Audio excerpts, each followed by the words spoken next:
I'm just going to turn on my video just to see what my background looks like if I have the background loaded. But I'll turn it back off.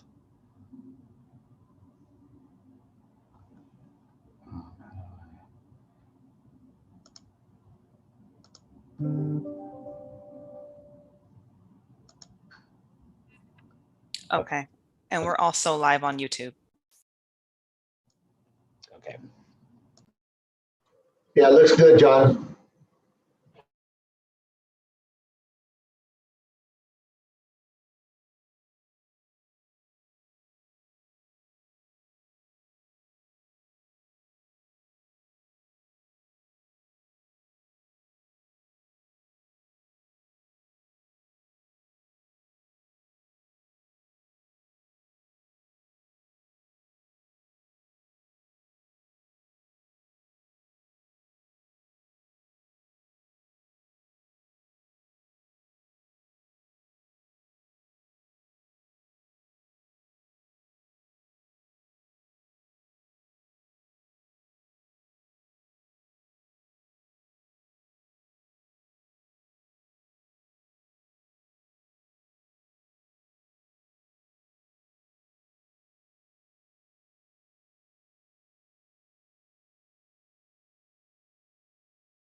Don, can you promote Kushbu and Courtney once item 2 begins, once it's introduced?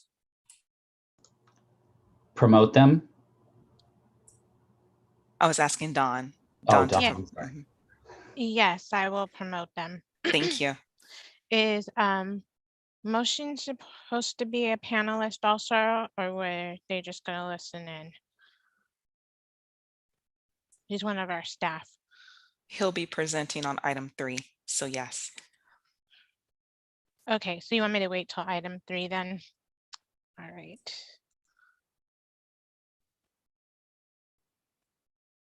Yes, I believe so. Israel, did motion need to be promoted earlier than that, or is it okay to promote him at item 3? No, you're correct. He'll be with Miney. Now, there may be that first item that Rob's going to be giving his presentation on. So on the his report, so they may need to be promoted earlier accordingly. Okay.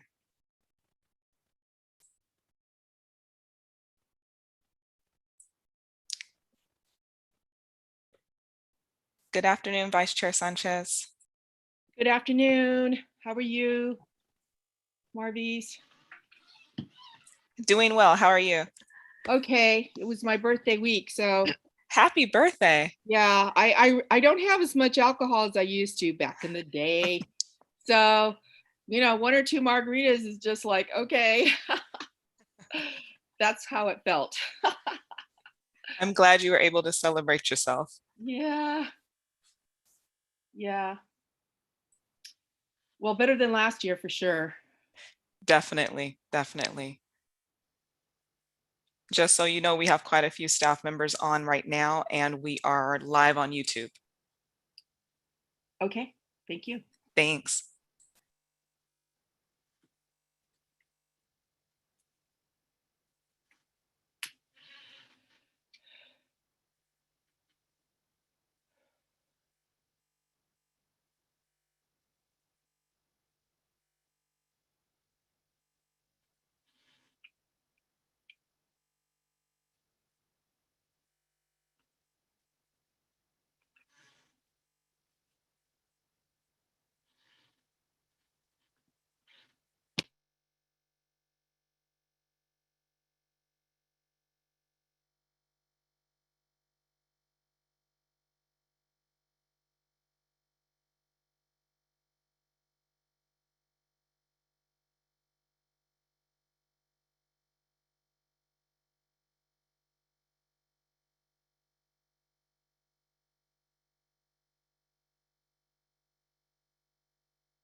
Good afternoon, Chair Vargas and Member Birkbeck Garcia. We are live on YouTube now, and we're just waiting for a few more members to join. Fantastic.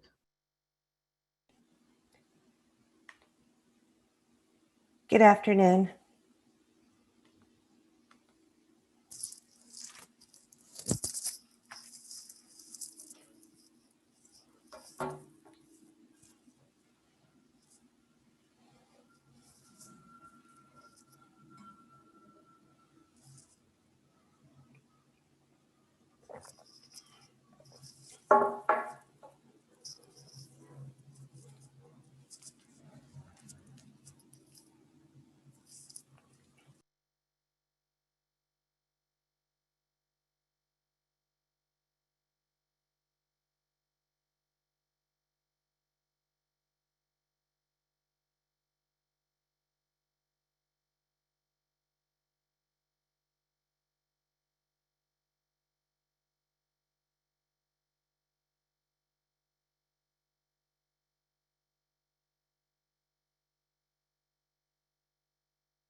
Hi, everyone. Good afternoon.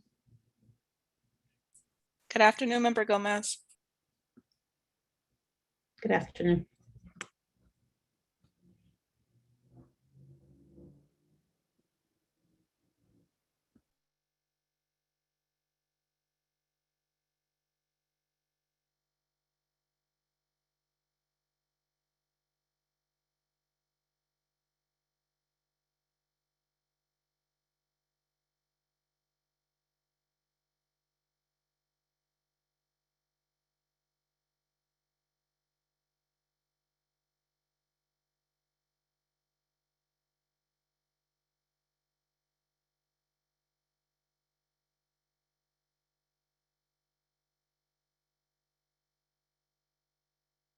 You can all say hi to Rocco. You see him?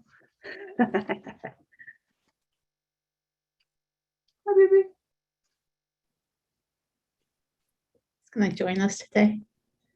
Poor guy. He's not feeling well. So he's been, Oh, and I took him out for a walk I had a half an hour break. Took him out for Hi, a walk. everyone. Hi. hi, Esther. Pero me preocupa. I'm like, what's wrong with You're you? muted. Oh, I'm not muted.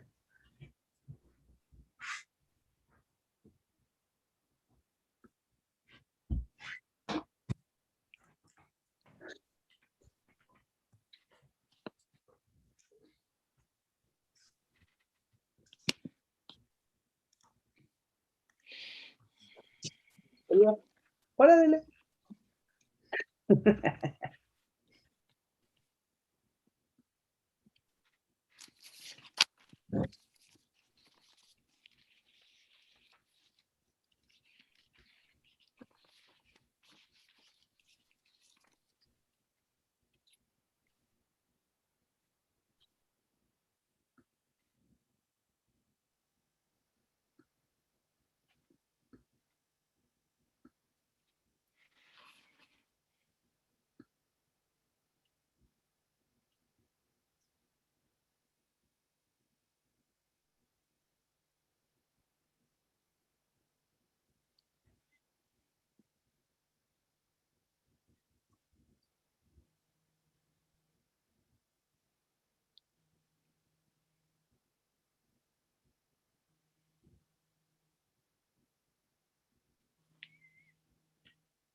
How are we doing on quorum? We have a quorum. All right, why don't we go ahead and start since it is exactly 1:31 now. Good afternoon, everyone. Welcome to the May 7th, 2021 meeting of the San Diego County Air Pollution Control District Governing Board. I want to call this meeting officially into order. Madam Clerk, will you please call the roll, please? Thank you, Madam Chair. Before I call the roll, I would like to note for the record that all members are participating via teleconference. As such, all votes will be taken by roll call vote. I would also like to note for the record that members Elo Rivera and member Whitburn have notified the clerk of their absence during today's meeting due to the San Diego City Budget Review Committee meeting. With that, member Birkbeck Garcia. Here. Member Bush. Here. Member Fletcher. Fletcher here. Member Gomez. Here. Member Martinez. Here. Member Medina. Here. Member Shu. Here. Vice Chair Sanchez. Here. Chair Vargas. Vargas here. Thank you. Thank you. All right, let's move on to public comment. This is an opportunity, communication. This is an opportunity for members of the public to speak to the board on any subject matter within the board jurisdiction, but not an item on today's agenda. Madam Clerk, are there any members of the public that wish to address the board? Madam Chair, there are no members of the public that have requested to speak today under non-agenda public communication. Okay, thank you very much. Thank you. First item is approval of April 16, 2021 minutes. We will now, let's see. So move to approve the minutes for April 16th for the San Diego Air Pollution Control District Governing Board minutes. Is there a motion for approval? So moved. Is there a second? Second. Thank you. Madam Clerk, will you please call the roll? Thank you, Madam Chair. Member Birkbeck Garcia. Aye. Member Bush. Yes. Member Elo Rivera. Member Fletcher. Fletcher, aye. Member Gomez. Yes. Member Martinez. Yes. Member Medina. Yes. Member Shu. Aye. Member Whitburn. Vice Chair Sanchez. Yes. Chair Vargas. Aye. That motion passes with all board members who are present voting aye. Thank you. Thank you. All right. Next is the Interim Air Pollution Control District Office report. What I've asked our interim executive directors to make sure that we are getting reports from the team. And so I'm going to go ahead and introduce Mr. Rob Reiner so he can give us a report. Madam Chair, before he begins the report, is it okay if I inform members of the public on what they need to do to call in? Yes, please. Thank you. I would like to ask those members of the public that have requested to speak on this item to please dial into the conference line now using the instructions that were provided to you upon submitting your form. Thank you. All right. Thank you, Madam Chair. Good afternoon, board members. Nice to see you all. I have a few quick updates. Finished recording. You may hang up or press 1 for more options. Few quick updates for the interim APCO report. The first is regarding our hearing board. You might recall that there's a separate hearing board established under state law that hears requests for variances from permit conditions, for example, by industries. We currently have a couple vacancies on that hearing board, as I previously reported. The medical professional and the public member seats need to be reappointed. And so we are accepting applications for hearing board members. We've extended the application deadline, however. It was initially set April 30th. In order to get more applications for your consideration, we've extended it to May 11th. And we do have 8 or 9 applications already received, mostly for the public member seat. And we do have, thankfully, 1 application for the medical professional seat as well.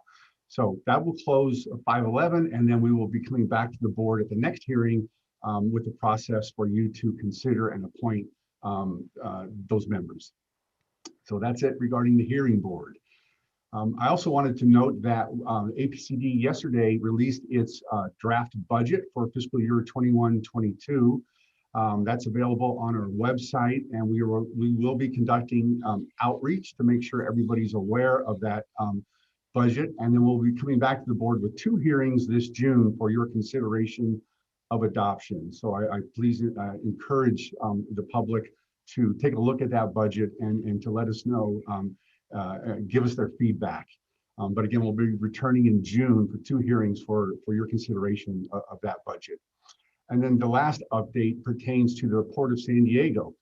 They are in the process of developing a clean air strategy for port operations. They have released a draft report for public review. The district reviewed the port's draft clean air plan and did provide some comments on opportunities to improve the plan. So we did submit a comment letter, and I wanted to make you all aware on the board that we did so. In talking with the port, my understanding is the public review period will continue. At least that's staff's recommendation. And so there will be additional opportunity for comments. And so if the board has a desire and wants to weigh in on that, please let me know, and I'll be happy to relay any comments to the Port of San Diego on their clean air strategy. So that in brief is just a few quick updates. Any questions on those items? Let me go ahead and see if there's any. I see your hand, Member Gomez. Let me just go ahead and see if there's any members of the public that have any comments on this particular item. Thank you, Madam Chair.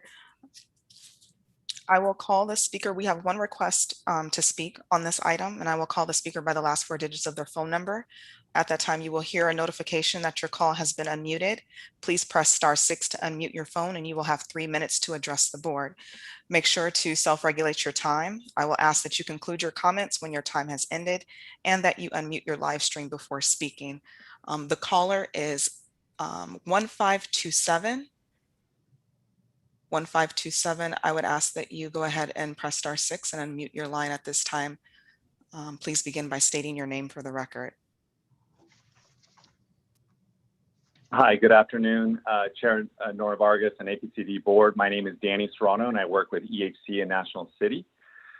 As discussed in EHC's May 3rd, 2021 comment letter to APCD, EHC is urging that APCD comment letter on the Port of San Diego's MCAS be retracted and revised to address EHC's comments to APCD.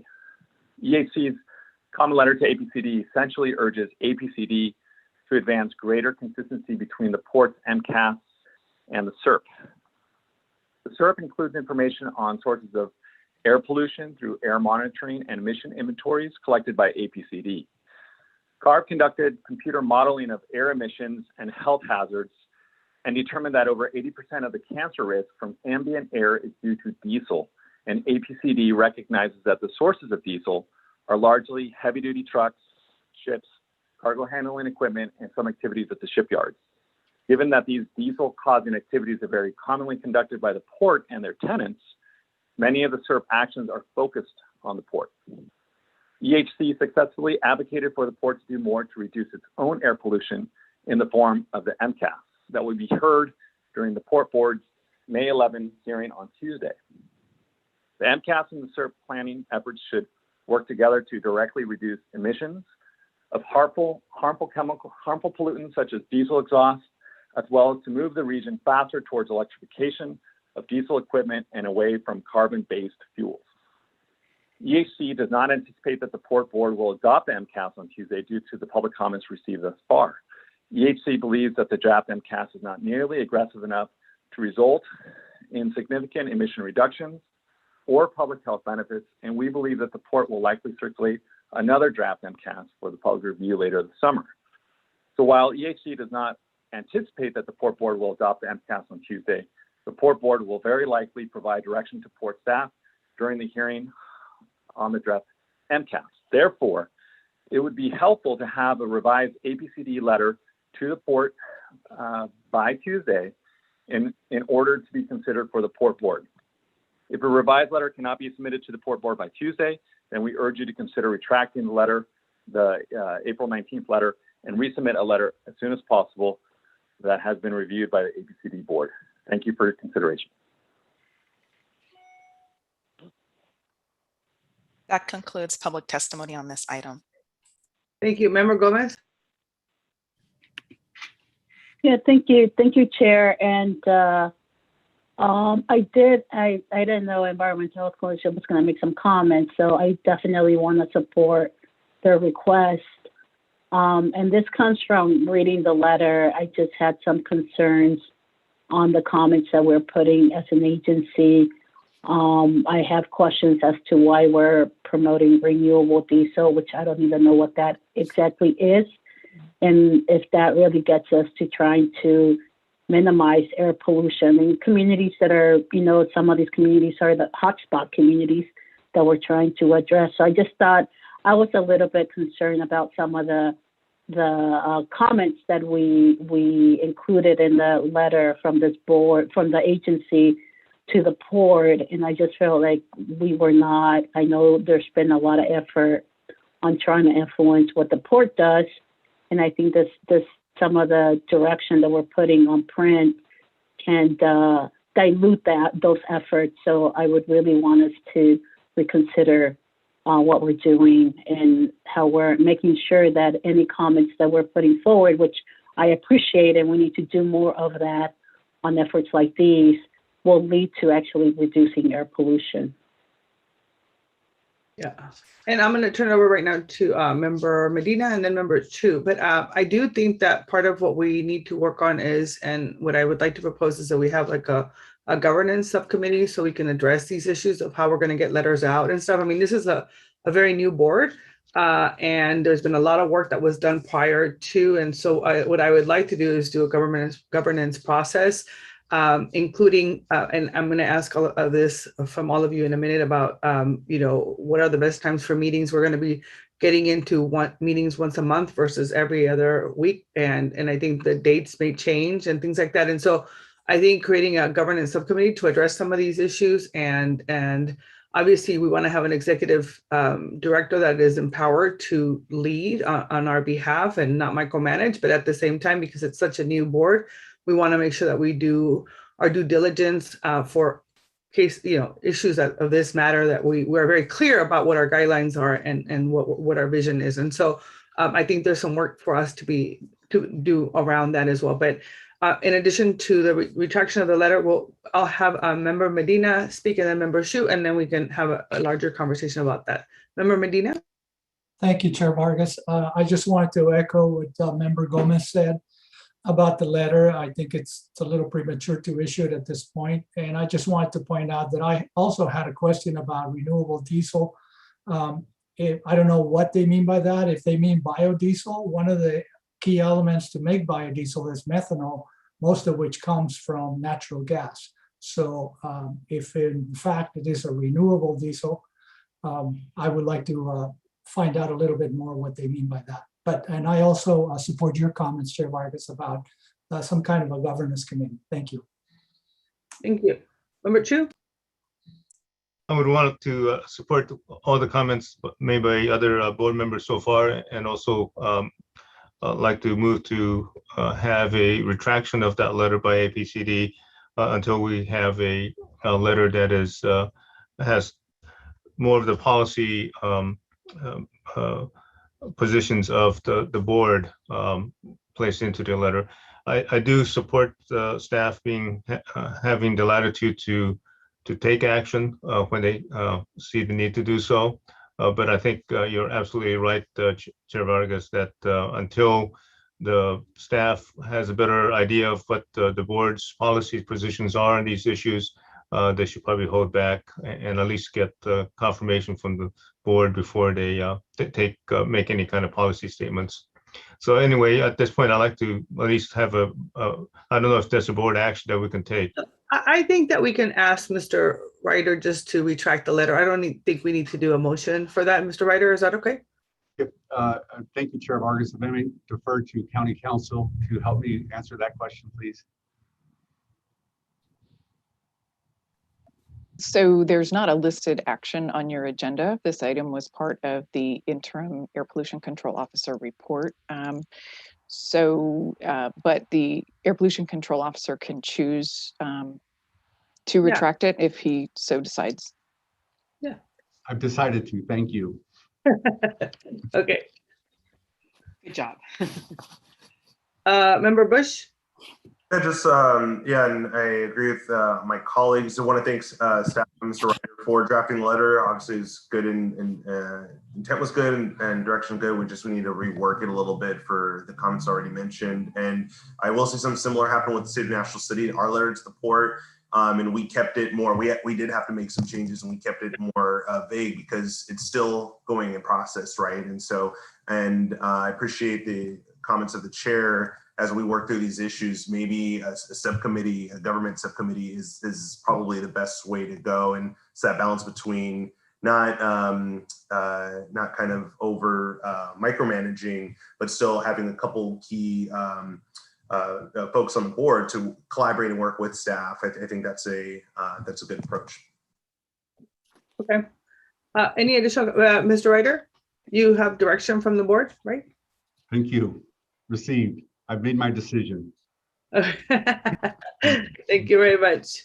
All right. I think we have, yes, Vice Chair Esther Sanchez.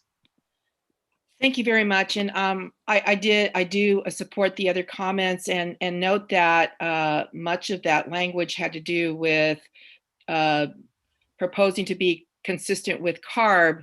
And there was not, I'd like to know what are the other possibilities for reducing greenhouse gas and not follow along a path that may actually really not achieve that. So I think your suggestion, Madam Chair, to form a committee so that this can be explored, wider with staff's assistance on ensuring the best path forward.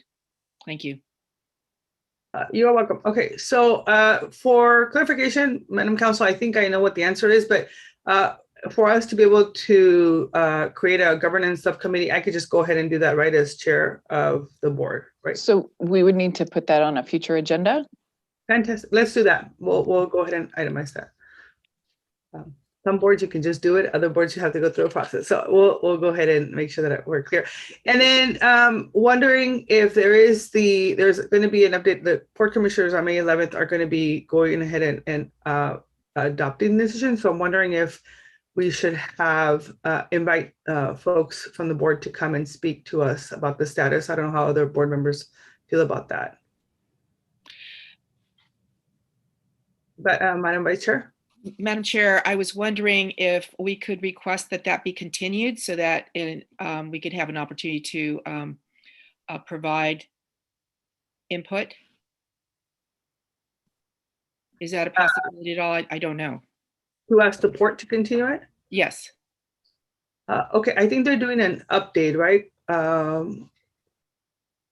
Madam Chair, my understanding is that the staff is recommending to the commission that they not adopt the plan next week, but rather that they authorize staff to revise the plan reflecting all the comments received thus far and then reissue for additional public review and comment.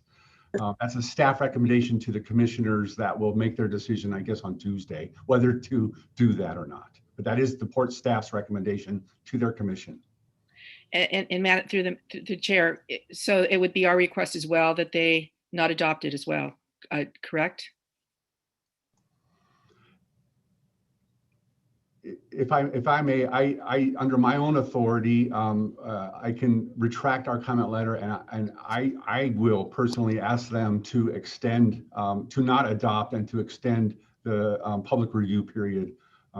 Understanding that there's lots of comments and concerns and uncertainties still to work through with the public, and so I'm happy to include that in my request to retract our letter.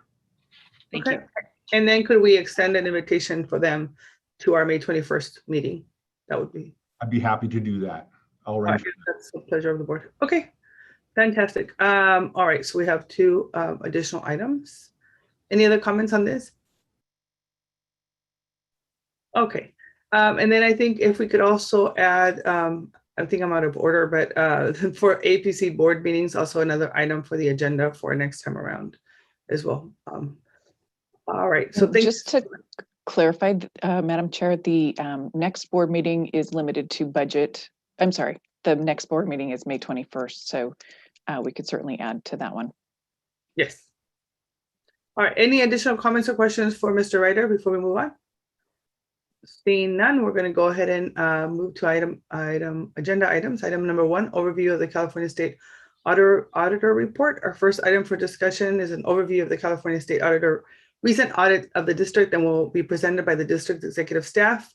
This is an informational item that requires no action by the board. Before we have the staff presentation, Madam Clerk, can you please provide the instructions of members of the public if they wish to provide testimony? Thank you, Madam Chair. I would ask those members of the public that have requested to speak on this item to please dial into the conference line now using the instructions provided to you at the time you submitted your request to speak form. Thank you. Thank you, Mr. Ryder. Thank you very much. And Madam Clerk, would you please pull up my presentation?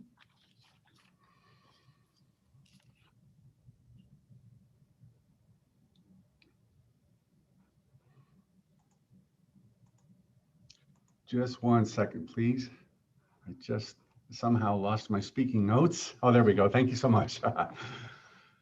Thank you for the opportunity to present an overview of the California State Auditor's recommendations resulting from its recent audit of the APCD.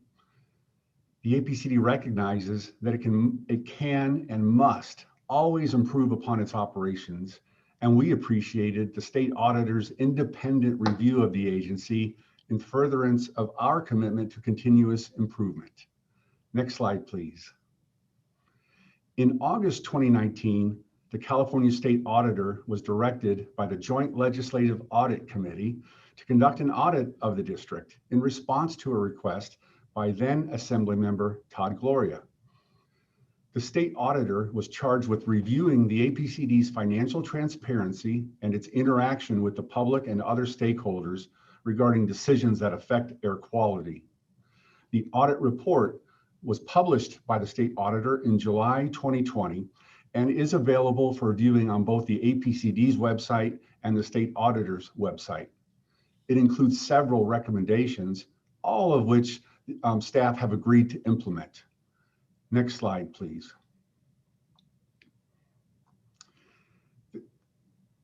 Excuse me. The state auditor recommends that the district leverage all state and federal funding opportunities to reduce emissions from motor vehicles and other mobile sources of air pollution, and periodically notify the board of any grant opportunities it did not pursue. This year, APCD has applied for $42 million in grant funding for projects that reduce air pollution from mobile sources, and we continue to review and pursue grant opportunities as they arise. We have been awarded $23 million to date this year, and we expect that figure will increase as some of our requests for state funding are currently under review by the California Air Resources Board and are subject to the state budgeting process. If it's acceptable to the board, staff will return this fall with a full presentation on the district's grants and incentives program and status of state and federal funding opportunities that we are pursuing. Next slide, please. The state auditor also recommended that the district ensure that its permit fees are sufficient to pay for its permitting program. Based on past policy, the district has traditionally offset some of the costs of the permitting program with its vehicle registration fee revenue that we receive from the Department of Motor Vehicles. This was due to the fact that the region's air quality non-attainment status is driven by air pollution from motor vehicles and other mobile sources. However, the state auditor recommends that the APCD raise its permit fees by the maximum allowable percentages in consecutive years until full cost recovery is achieved. In turn, this would free up the vehicle registration funding to support additional projects to reduce mobile source emissions and further protect public health. In response to the auditor's recommendation, the districts and its consultant recently completed a cost recovery study, which provides recommendations and options for raising the district's permit fees. This is the next item on today's agenda, where we'll highlight the results of the study and the recommended next steps for your consideration. Next slide, please. Further, To ensure that the APCD is responsive to its stakeholders and encourages public participation in the creation of its regulatory and permitting policies, a public participation, the state auditor recommended that the district create a public participation plan that includes public outreach and public engagement activities. The district agreed and has pursued and has been awarded federal funding from the EPA to support development of this public participation plan. The plan will be prepared through a collaborative and open public process that should be completed by the end of this calendar year. Currently, we're preparing a competitive solicitation to hire an expert public relations firm to help inform plan development and ensure we capture the best practices in public participation. I should also note that APCD recently established and filled a community outreach coordinator position to support our new environmental justice office and to encourage disadvantaged and underrepresented communities to engage in and benefit from our many programs. Next slide, please. Additionally, to ensure that the board's decisions are transparent and that it encourages opportunities for public involvement, the state auditor recommended that the board publicly deliberate on key issues related to air quality during its meetings. Indeed, it should be evident to all that the new board is keenly interested in encouraging public involvement and participation, and the new board's approach to its meetings and policymaking aligns with the state auditor's recommendation. Next slide, please. The district was previously governed by the County Board of Supervisors, which established an advisory committee to advise the board and staff on issues of policy and to serve as links to the community. However, because our new board includes additional stakeholders, the public members, who represent some of the interests that the advisory committee was intended to represent, the state auditor recommended that the board determine whether an advisory committee is still necessary. If it is, the auditor also recommended that council monitor any meetings of an advisory committee to ensure it complies with state public meeting requirements.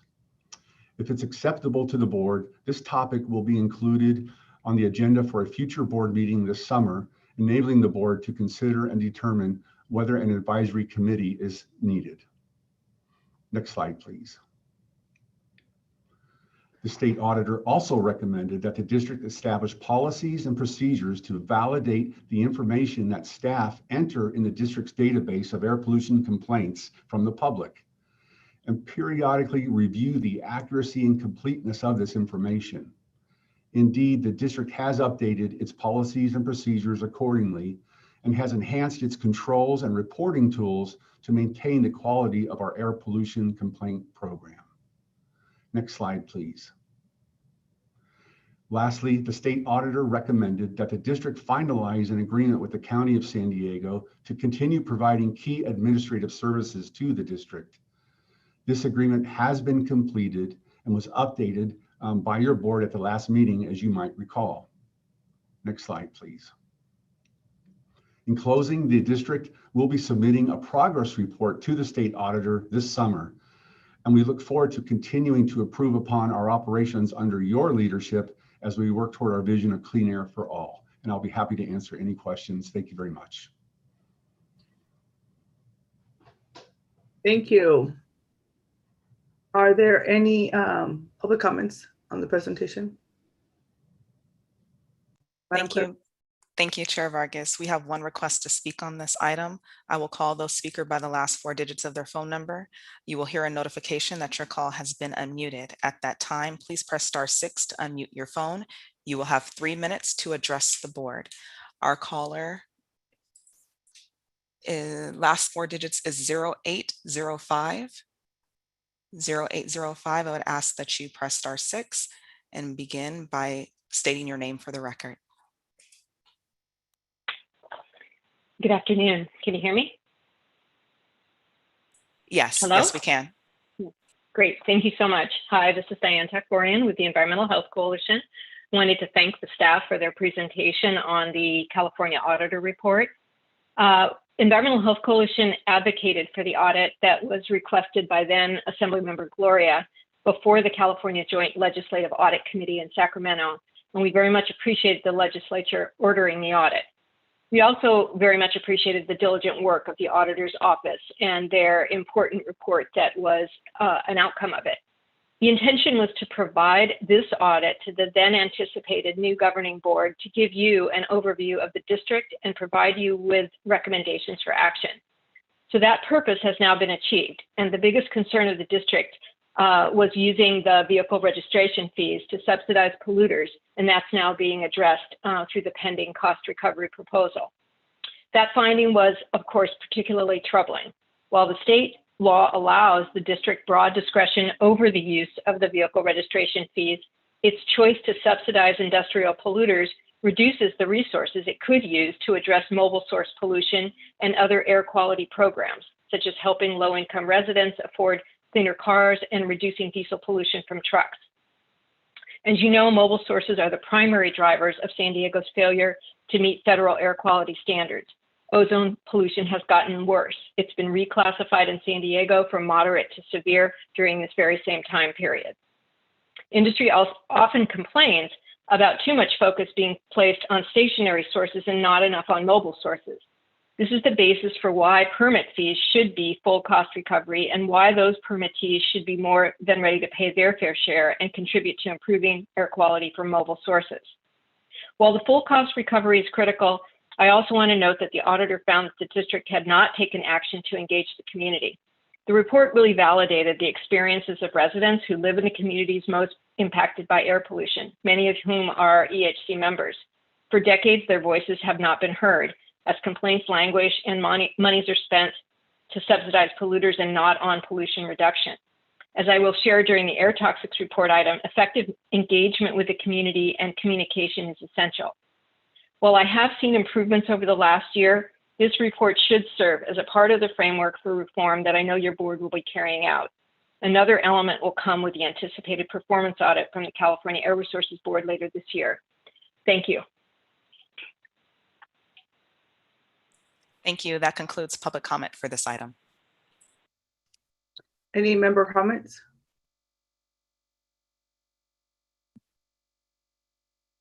No, okay. Member Bush? Yeah, just want to so thank staff for bringing the presentation and really appreciate this report from the state. It's pretty serious, pretty damning, and I think it's a reflection of previous leadership. So I really think that staff are moving in a new direction. Obviously, the board is moving, and we have a new board, and so I think we're taking the right steps. And this is just the beginning, right? And we still have a long way to go. Really want to highlight what I'm concerned about in particular is the mobile sources, and the specific section in the report that says that in 2019 our stationary sources produced only 4 tons per day of pollutants, but the mobile sources, the cars, the trucks, the buses, contributed 80 tons. And so my question to staff is, based on this report, is there, do we have right now a specific strategy to prioritize and tackle the mobile sources, which I think a lot of it is land use, a lot of it is coordinating with SANDAG and transportation agencies and cities and the implementation of SB 743. But do we have that at this point? If we don't, that's fine. I just want to know if we have it, so that that might be something, if we don't have right now, that we can either discuss in this next item, which is more the fees, or at a future agenda discussion. If I may, through Chair Vargas, thank you, Board Member Bush. Yes, the district does have a plan for reaching attainment of the ozone pollution standards. So your reference to the 80 tons from mobile and 4 tons from stationary, that's a particular pollutant that's an ozone forming pollutant. So that's in reference to ozone pollution. Recently, last year, the Board of Supervisors, acting as the Air Pollution Control Board, did adopt a plan for the district and the region to attain those air quality ozone pollution standards. Specifically, there are two standards, one of which we project will attain by 2026. Notwithstanding the heavy mobile source emissions, those have to be reduced. So the plan lays out what's required to get us there by 2026. And it includes ensuring that SANDAG's transportation plans, before they're adopted, that there is a finding that they conform with our air quality plan and provide for some of those land use changes and increased mobility to get away from cars that you're referring to. And so, long story short, yes, we do have a plan. It's largely dependent on the California Air Resources Board and the EPA, because our agency doesn't have direct regulatory jurisdiction over mobile sources, but we are looking to assist CARB and EPA in enforcing their regulations. And so we have actual inspectors that inspect and enforce CARB's mobile source regulations under an MOU with CARB. We're looking to expand that for additional CARB regulations, because clearly, they're based in Sacramento and don't have the resources to ensure that their regulations are always consistently achieving the results that they were intended when they adopted those rules. So we're here in the community. We want the opportunity to help inspect those mobile sources. So I'm sure I've only barely touched on what the plan entails. Forgive me for that, but indeed we do have a plan. We need to move faster, however, as not surprisingly. Ozone is partially enhanced by heat and sunshine, and with climate change and global warming, we're concerned that future hot years could set us back, and perhaps we won't achieve in 2026. We did try to account for some of that weather in our computer modeling, but weather's unpredictable. And as we've seen every year, it seems there's a new record heat wave. And so we do need to encourage further emission reductions from both mobile and stationary. And I've got so many things I could say about this, but perhaps I'll just leave it there, if I may. Okay, yeah, no, I appreciate that. Just last follow-up, I'll just say to that is just that if we're going to be working with SANDAG on the implementation or in their or any agency, if we can look at making specific recommendations, because all that sounded great, and I know that we don't have the regulatory authority over mobile sources. But if there's anything we could do to make actual specific recommendations, because all that sounded a little bit passive to me. And so, and I think, the mobile sources is the elephant in the room that we need to find a way that obviously is within our legal jurisdiction to, even if it's recommendations, to push other agencies to change land use and to actually address the source of the problem, which is vehicle miles traveled. So it's the last thing I'll say there. Thank you. Thank you. Member Gomez? Yeah, thank you. Thank you for the presentation. And actually, this audit wasn't a document that I read before I joined the board, so I was really familiar with it. So I'm glad that we're having this discussion today. Just to follow up on what Member Bush just stated, I do believe that we're going to be looking at indirect sources as well, which I think that ties into this conversation and what we're recommending these the agencies that are doing the mobility planning. I think it's gonna be beneficial. But that's not my question. That's just a statement. The question that I have is in relation to the public relations firm that we're trying to bring on board to help us with the outreach and engagement. I want to make sure that they know how to work and they have expertise, because I think engagement is really critical, but how we do it and how we communicate with the community members is very critical. And I know that a lot of the work that we do, and it's actually reflective on the reports, and this is not to criticize it, but it's very technical. And it's really critical that we're communicating the information in a way that people understand it. And this is not to say that people aren't smart. It's just very technical. And we're talking about health at the end of the day, right? We're talking about pollutants that are impacting people's health. And people need to know that. And I think how we deliver it, how we invite people, how we engage them when we're having workshops is extremely crucial. I've had the opportunity to see some of the work that we're doing right now. I participated in the last public workshop that we have. I saw the invitation that went out. As a public, I think we wanna be. I think we can be more creative in how we're inviting people and letting them know. So my question, sorry for making that very long, but my question is, I just want to make sure that the RFP that is out there, if it's already been released, that does have that request that we're actually looking for a firm that has experience, has the expertise in-house to communicate with people that are most impacted. You're muted, Mr. Ryder. Through the chair, thank you, Board Member Gomez. The RFP is not completed yet. We are still drafting it. And so I know staff were listening intently to everything you just said and taking notes, and we'll be ensure that the RFP reflects that input. Thank you very much. Okay. I appreciate that. And if I'm able to, if I can maybe see it beforehand, or just to provide some guidance, I'm more than happy to. It'd be our privilege. We'll do. And thank you for mentioning the indirect source measure. I was remiss in forgetting that state law, in fact, requires that the board consider adopting an indirect source rule. And that's essentially a rule to reduce emissions from the motor vehicles attracted by land uses. And so it would essentially hold some land uses accountable for that air pollution from the motor vehicles. And so we're proposing to come back to the board by December with some regulatory concepts for an indirect source rule. Then once we get that feedback, of course, we would implement a full public process to develop a rule to return to you next year. So that's a key thing that I forgot to mention. So thank you for mentioning that.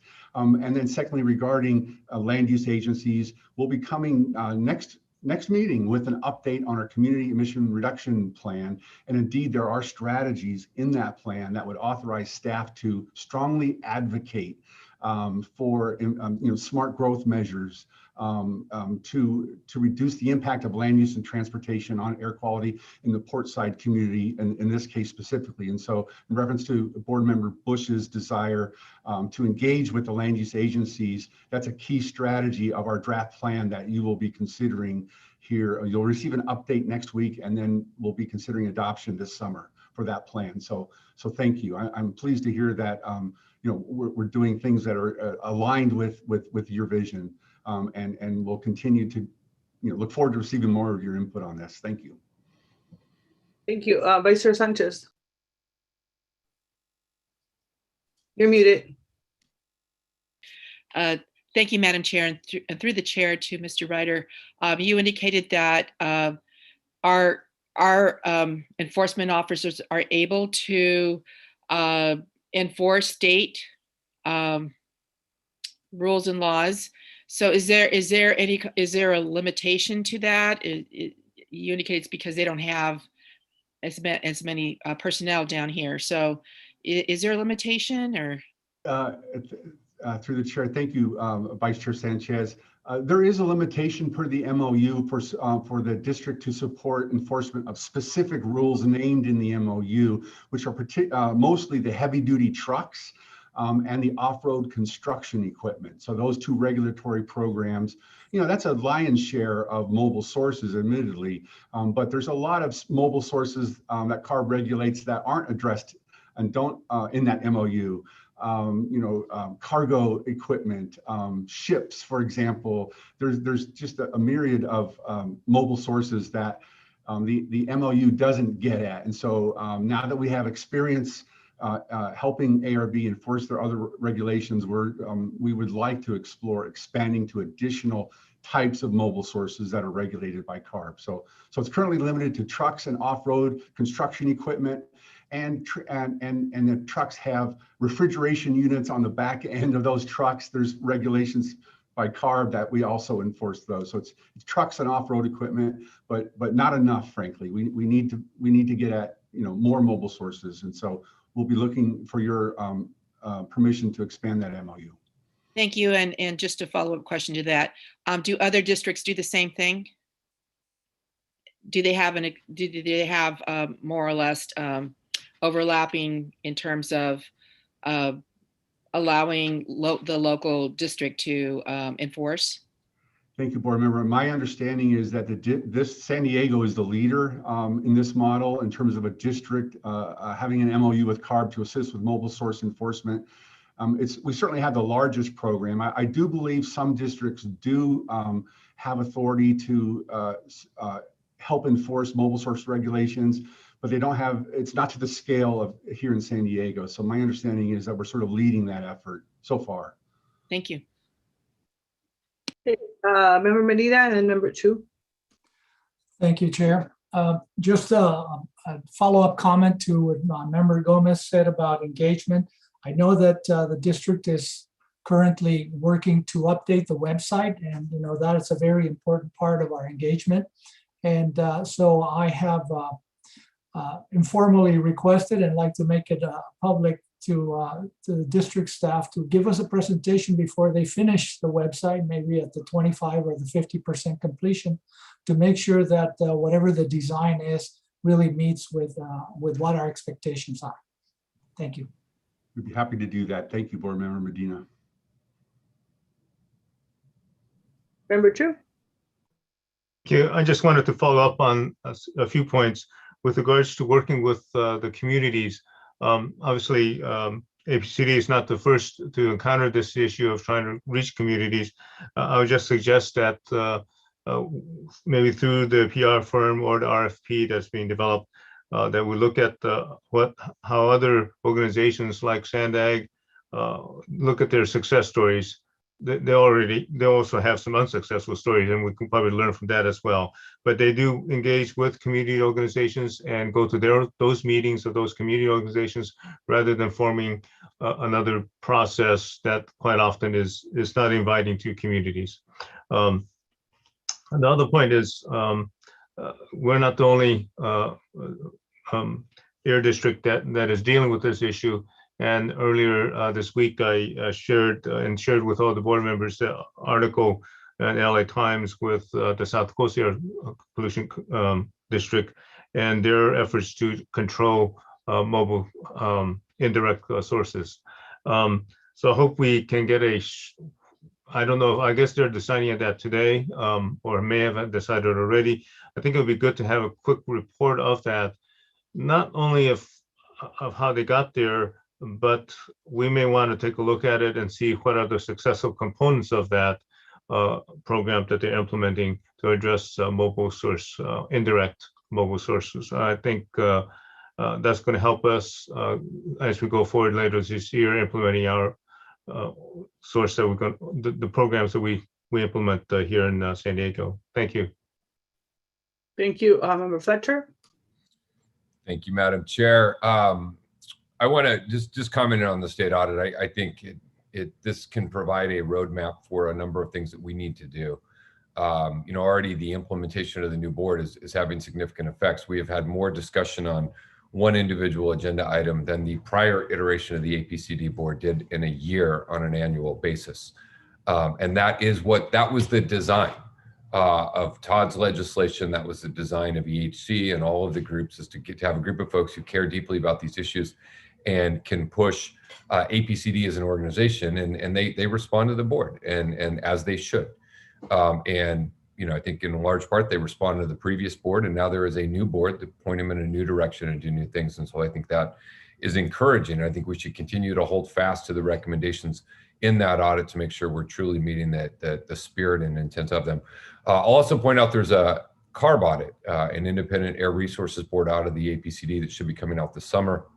And I think that can provide additional guidance for us for things we need to consider. And then this engagement between Air Resources Board and APCD is vital. I mean, yes, one is mobile and one is stationary, but dirty air is dirty air, and we all share the same goal and how we align.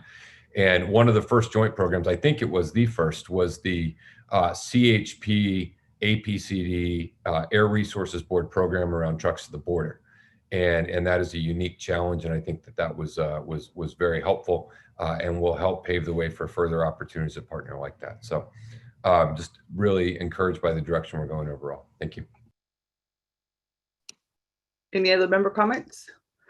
Seeing none, I just want to say thank you again to the auditor and the the report, as well as EHC for having the foresight to be able to do this work for all of us together. And like Member Gomez, I'm very interested in seeing the direction specifically around the outreach component, so that just this morning, on a side note, I chair transportation for SANDAG, and moving forward, we're going to have interpreter in Spanish at all of our board meetings. So that may be something that we can think about as we're looking at budgets and moving forward, that I think is really accessible, especially for the communities that have been directly impacted by air pollution in our community. And so those are things that we can talk about as we move forward. But again, thank you. This is a great roadmap for all of us, and looking forward to the great work. The next item is item number 2, which is the APCD cost recovery and fee analysis report. So this is for the board to be able to provide direction to the interim APCO to implement one of 5 scenarios for cost recovery and fee adjustments, amending District Rule 40 and 42 related to fees. Before the board members begin their comments, any members.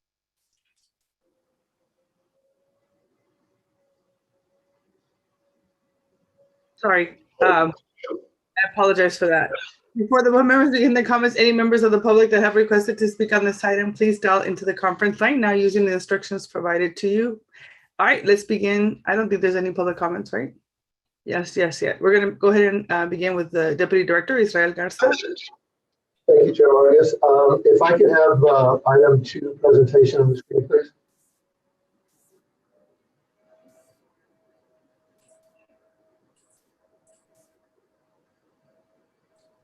Good afternoon, Chair Vargas and board members. My name is Israel Garza. I'm the Deputy Director for Support Services, and I will be introducing this item to you and provide a brief overview. I will then hand it over to Khushbu Hussain from Matrix Consulting Group to go over the cost recovery scenario and fee analysis report presentation in detail. Next slide, please. The district hired Matrix Consulting Group to conduct a cost recovery study of its permitting and other services.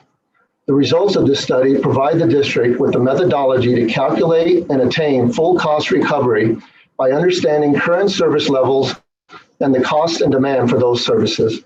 In order for the district to achieve cost recovery for its services, there are several options that the district can pursue.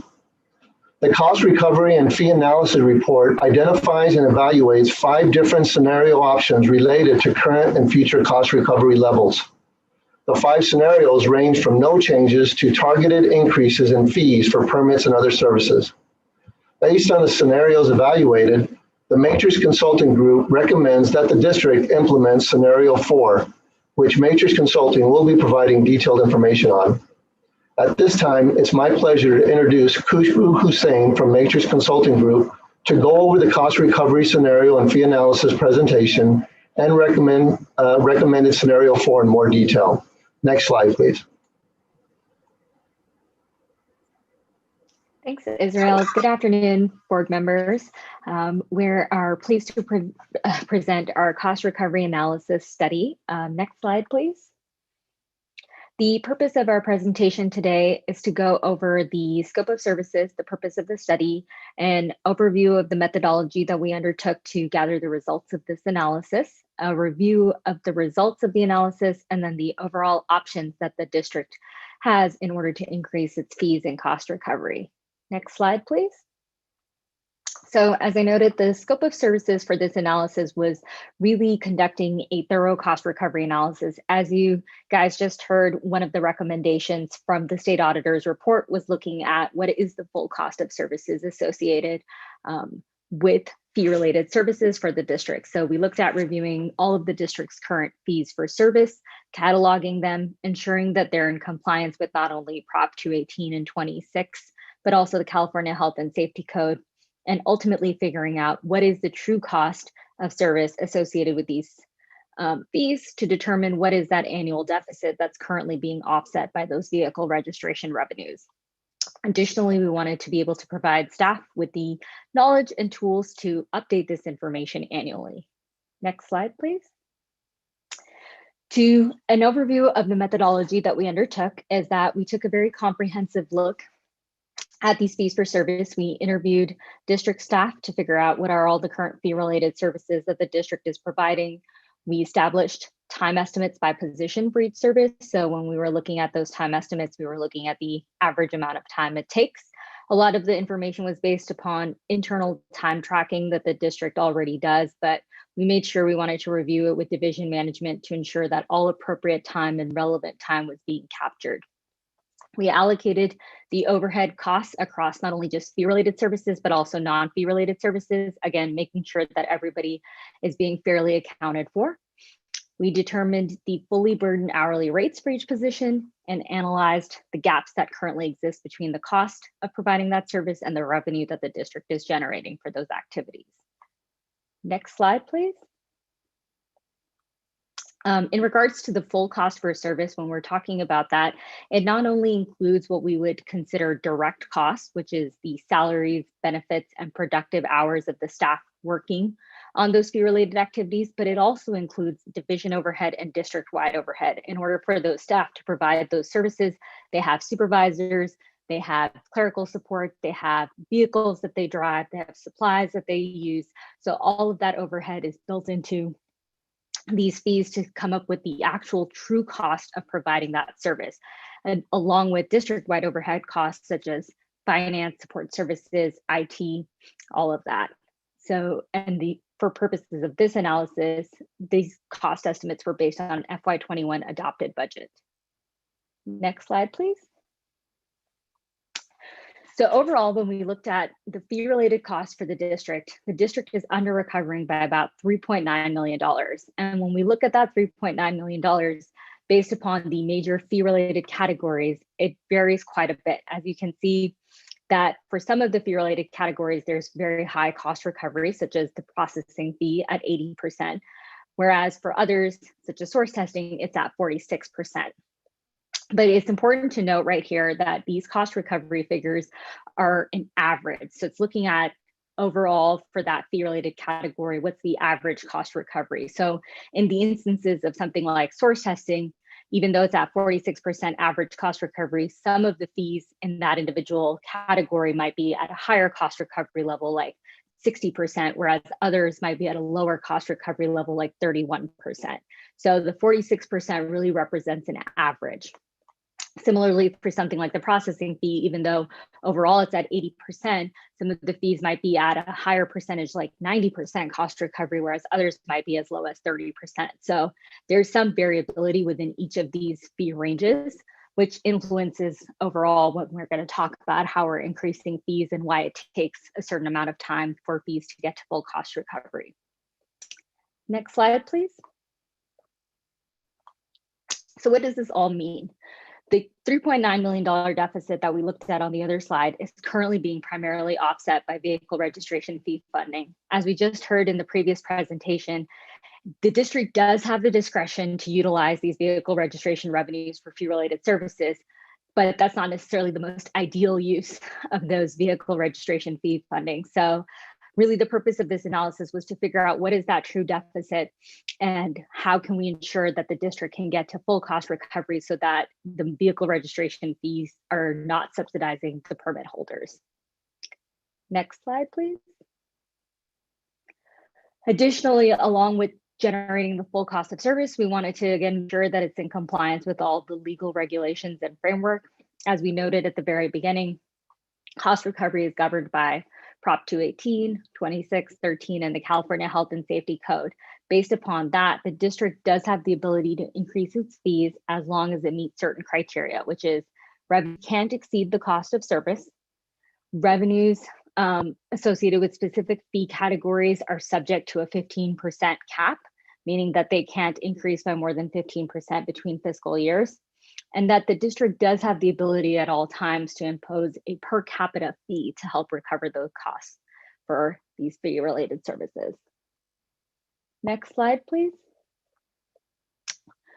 So what we did is once we completed the cost recovery study, we looked at what are the options that the district has to increase its fees or increase its cost recovery. And when we looked at all of the different fee-related scenarios or fee increase scenarios, we studied the gamut from, looking at no fee increases and fee deferral, all the way to going super aggressive with fee increases and what's the best kind of fee increase that we could get for the district while still maintaining compliance with all the regulations.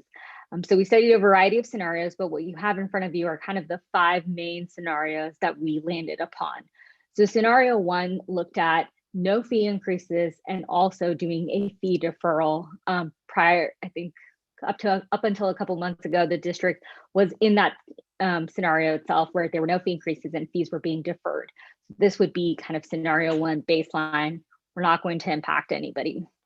Scenario 2 was looking at, well, we're not going to increase fees, but we are going to start collecting fees. So essentially what the district is currently doing, right? So the fees haven't been increased, but fees are being collected.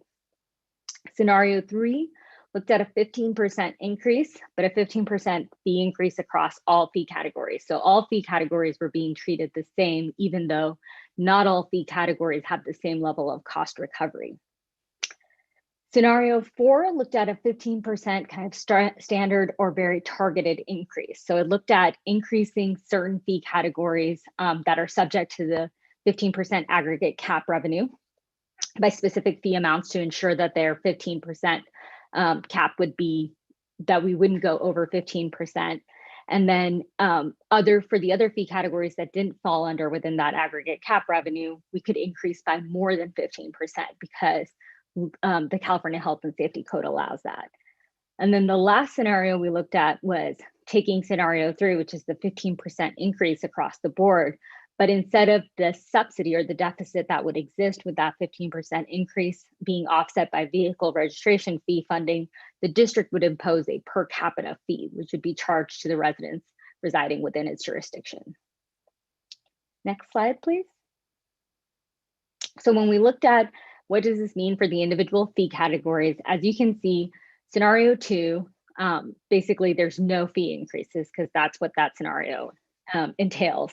When we look at scenario 3, you can see that across the board, all the fee categories are being increased by 15%.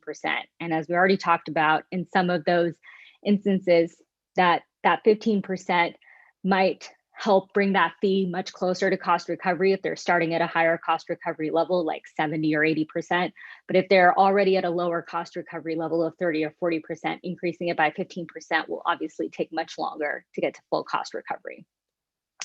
Scenario 4, you'll see that there's a couple of percentages highlighted in purple, and those are the 4 fee categories that are subject to that 15% aggregate cap. And what does that mean?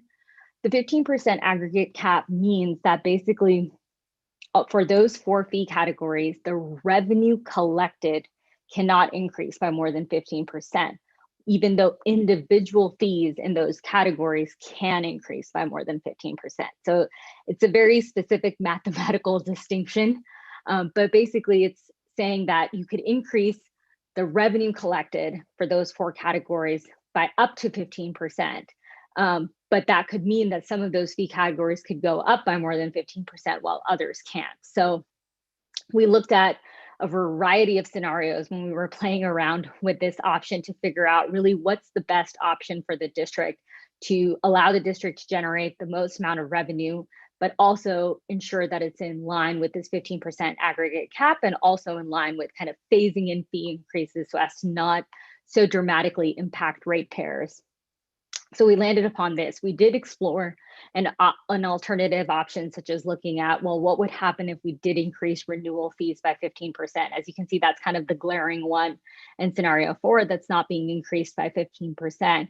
But if we do increase renewal fees by 15%, what that does do is it reduces the ability of the district to increase some of those other fee categories that you see going up by 20, 30% to go up by that amount. They have to then also only go up by 15%. And when we looked at that, overall, it made a negligible impact, about a $10,000 to $15,000 revenue impact for the district. And what we wanted to do was look at, well, the bulk of the district's ratepayers are renewal fees. So in order for this fee cost recovery study to kind of generate the most revenue, we want to make sure that these fee increases are being phased in and allowing for the least amount of impact to those ratepayers that are the biggest source of revenue, fee-related revenue for the district. Next slide, please. So overall, when we look at the scenario impacts, as you can see, scenarios 3 through 5 are the only ones that allow the district to have immediate annual fee-related revenue increases. For scenarios 3 and 5, those annual increases are fee-related increases are the same amount because it's the same standard 15% across the board that's being increased. You do see that there is a slightly longer path to full cost recovery for those two options, and that's because starting for some of the fee-related categories, as we talked about, when we looked at the average cost recovery, that's just an average. There are some fees within those specific categories that have lower cost recovery, so it takes them longer to achieve full cost recovery if you're just increasing them only by 15% a year. So if you're starting at a 30% cost recovery, increasing it only by 15% a year doesn't get you to 100% cost recovery until it's much farther along the process. Whereas what scenario 4 allows you to do is it's slightly more revenue for the district. Your revenue increases by a little bit more than 15%. But you're able to take a more targeted approach and look at, okay, well, if this particular fee or fee category is less than, X percentage, we can apply a higher fee increase percentage to it than 15% to help bring it to full cost recovery much quicker. Next slide, please. So ultimately, after going through all the myriad of scenarios and options, we have recommended scenario 4. And the reason we're recommending that is, as you saw on the previous slide, it results in the greatest fee-related revenue increase for the district. And as we talked about it phases in fee increases for the ratepayer. So, we focused on increasing renewal fees by only 10% compared to kind of new application fees by 20%. So this reduces the impact immediately upon the businesses and the community as a whole, because we're phasing in that fiscal impact of fee increases. It's important to remember that a lot of these businesses haven't had any fee increases in the last 2 years from the district. Additionally, this targeted scenario enables the district to achieve 100% fee-related cost recovery much quicker.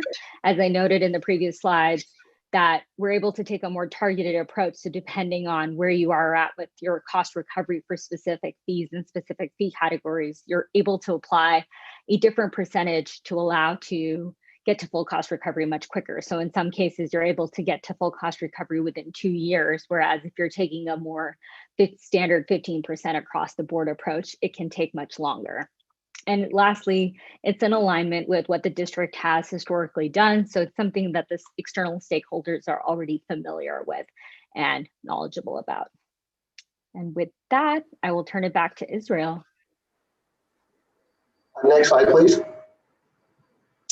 Thank you, Kushbu. APCD is requesting the following actions.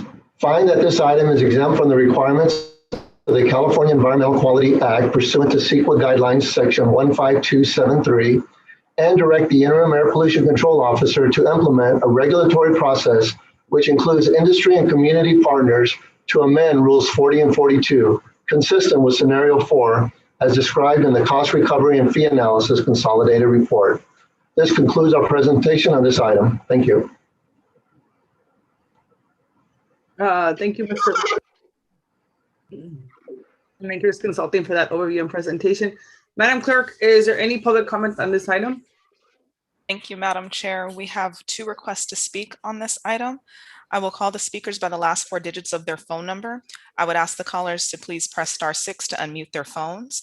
They will have 3 minutes to address the board. Please be sure to self-regulate your time. Our first caller is 7200. Please go ahead and unmute yourself and begin by stating your name for the record. Yes, good afternoon, Madam Chair. This is Jack Monger with the Industrial Environmental Association. Are you able to hear me okay? Yes. Thank you. I'm here today not to oppose this specific item, but to ask for your consideration regarding a timeline for implementing any fee increases. For those of you that really read this report closely, I'm sure you remember that the auditor's recommendations specifically stated that any fee increases should not be implemented until after the economy has recovered. As I note, the Board of Supervisors action earlier this week with regard to prohibiting evictions and recent reports regarding downturn in manufacturing, I think these are multiple indications that the economy has not yet recovered. So I want to request that you hold off increasing permit fees until there are clear signs that the economy is recovering and that manufacturing is likewise in a recovery mode. Finally, I have to take issue with the comments from the earlier speaker from the Environmental Health Coalition when she referred to permitted facilities as polluters. Facilities that are in compliance with the requirements of the Air District, CARB, and EPA in their permit should not be referred to as polluters any more than members of the Environmental Health Coalition should be considered as polluters when they drive their mobile source emission vehicles to work in the Portside community. Thank you for your consideration of our request and this opportunity to talk to you. Thank you. Our next speaker is 0805. I would ask that you unmute yourself at this time and begin by stating your name for the record. Good afternoon. This is Diane Tekforian, who drives her EV to National City's Office of Environmental Health Coalition each day, but not recently, actually, that much because of the pandemic. But thanks for your comments, Jack. I just wanted to thank the staff and the board for the opportunity to comment on this item.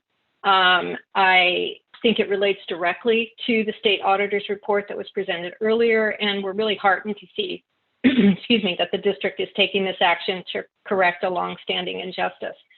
The report's comprehensive in that it provides the fee structure and the costs. However, we found that the scenarios presented are lacking a bit in transparency and clarity. So we have some questions about the report recommendations and the process, but just wanted to offer some of our thoughts about how the board might want to move forward. We would recommend that a sixth option be developed that would incorporate a higher percentage for renewal fees and for time and materials, and that would be brought back to the board. And our thinking about that is that the renewal fees and time and materials are the largest categories, with renewals being 3.5 times larger than time and materials, and representing over half of all the revenue. So therefore, we really think that renewals need to be increased at the largest percentage, and then time and materials at the next largest, and then other categories could be adjusted to conform with the 15% aggregate increase restriction. These renewals have benefited, frankly, from the subsidies that they've received from the vehicle registration fees. And so it seems to us that those are the ones that should be increased first. I'm concerned about the rationale that was stated by Matrix Consulting in terms of why scenario 4 was in part created, and that it reduces impacts on business and is in historical alignment. I think that's part of the problem. The history of the way fees have been increased or not increased and how subsidies have been used is what we're trying to correct.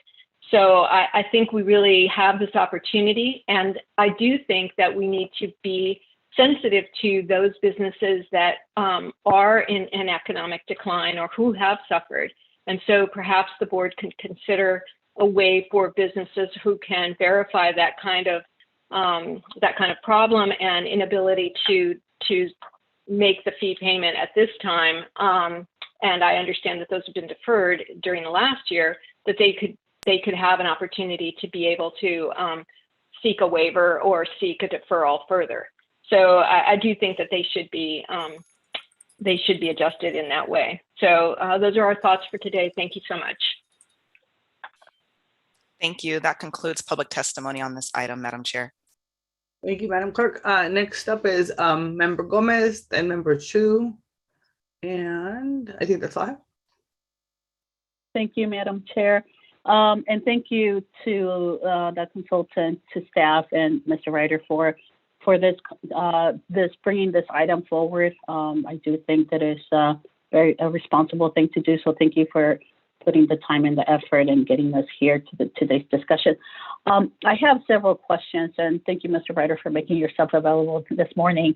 So I'll try to limit my questions, but I do have a lot of questions on this item. I don't know if today is just to give some sort of direction and then hopefully bringing it back to the board next board meeting to really decide which scenario makes sense. Just like Environmental Health Coalition, I do want to request a sixth scenario, but before I lay that out, I wanted to ask questions. So when was the last time we increased fees? Through the chair, if I may, if memory serves, it was fiscal year 18-19, and please staff correct me if my memory fails me, but I believe that's the case, 18-19. Okay, thank you for. Yeah, fees were deferred in 1920, and so yeah, that's right, 18-19. Okay, thank you for that. Just wanted to know.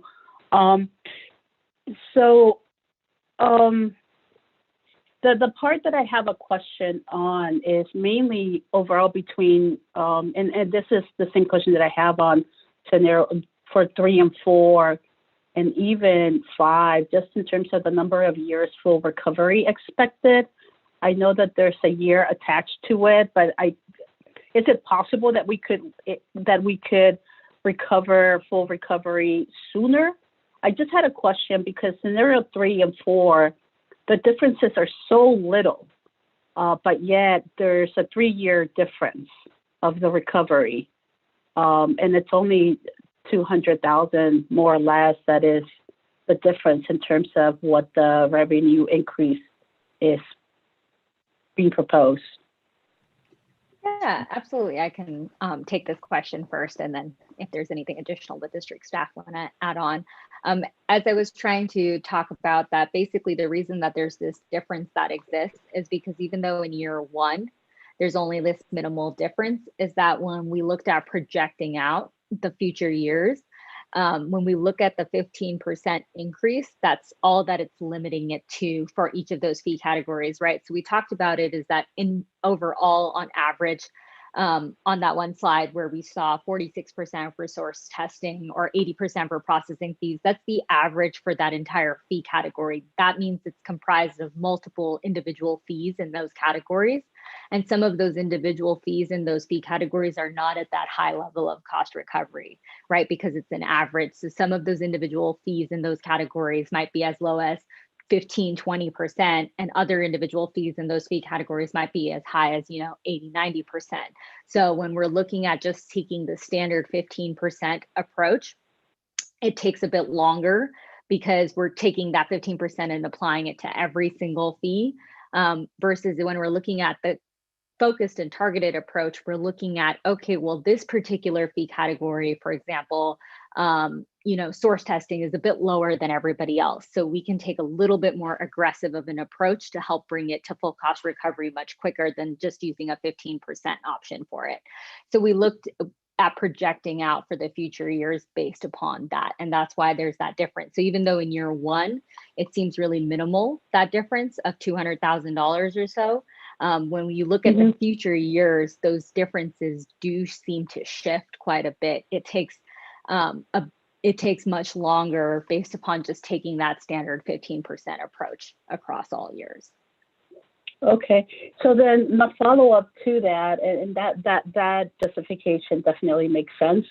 But my follow-up to that question is: are we assuming that we're not updating fees later on? Like if we choose to update the fee next year to maximize it again, is this the year fully the recommended years that you're making reference to in terms of when we would get to fully recovery?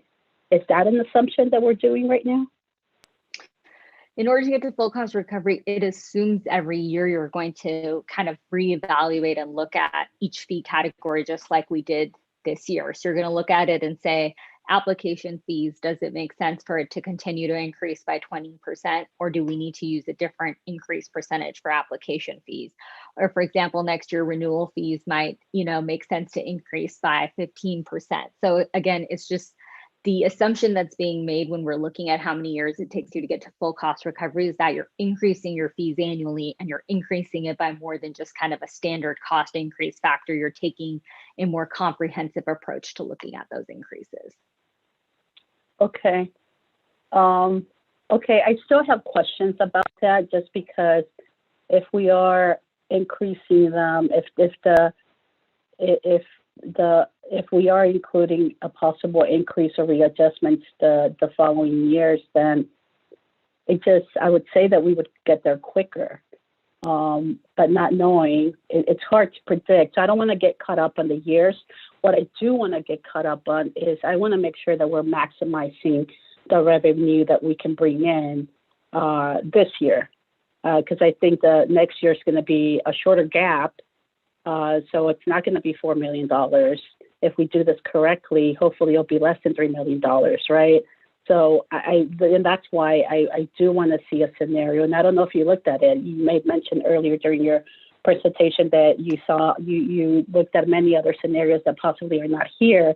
So was there a scenario that was looked at that looked at maximizing renewals, source testing, and time and materials? And the reason that I'm pulling those three sections are because those are the categories that are higher. Yeah, absolutely. So we did look at a scenario. So renewals and time and materials are those part of that aggregate cap that the California Health and Safety Code limits. And because renewals is such a large component of your revenue, that when we look at that 15% increase, that has to happen for aggregate for all those four categories. Mathematically, if we put renewals at a 15% increase for the next fiscal year, what that does is it limits the ability to increase any of those other categories that exist in that aggregate cap. So we can't increase application fees by more than 15%. We wouldn't be able to increase time and material or processing fees by more than 15%. And when we looked at it, it only had about a $10,000 difference between what the current scenario 4 is. And so we felt that the current scenario 4 was actually a better representation of the ability of the district to increase their fees.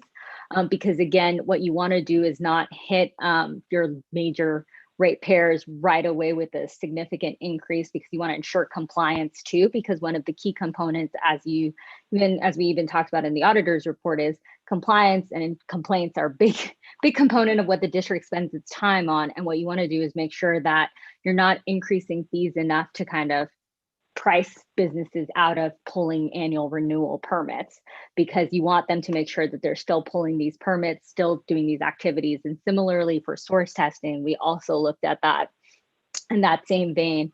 And with source testing, there is this caveat that there is technically the ability for another third party to provide source testing, which would limit the ability for district staff to provide those source testing services. And so we also wanted to be mindful of that other component of source testing, because there's kind of a value added component of having district staff provide those source testing services versus third party entities providing those source testing services. So we looked at all those different scenarios and we weighed the pros and cons of looking at it and looking at what maximizes the district's revenue. And really, ultimately, when we looked at it, this was the best way to maximize the district's revenue while having the least amount of impact also upon the ratepayers, because we wanted to balance both those things, because we are in the middle of a pandemic and an economic crisis situation. So we want to make sure we're also mindful of that as we're looking at cost recovery. No, I appreciate that, but I do think that and I appreciate the thought behind it, but I also I don't think I'm in the same mindset. I am sensitive to the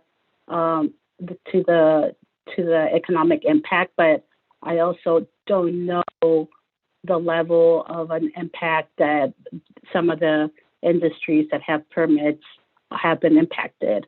So to have this blanket, everybody's impacted, I'm not sure. I don't buy it unless I'm being convinced and seeing the data in front of me. Some of this industry continued to operate during COVID, and actually they gained quite a bit of financially.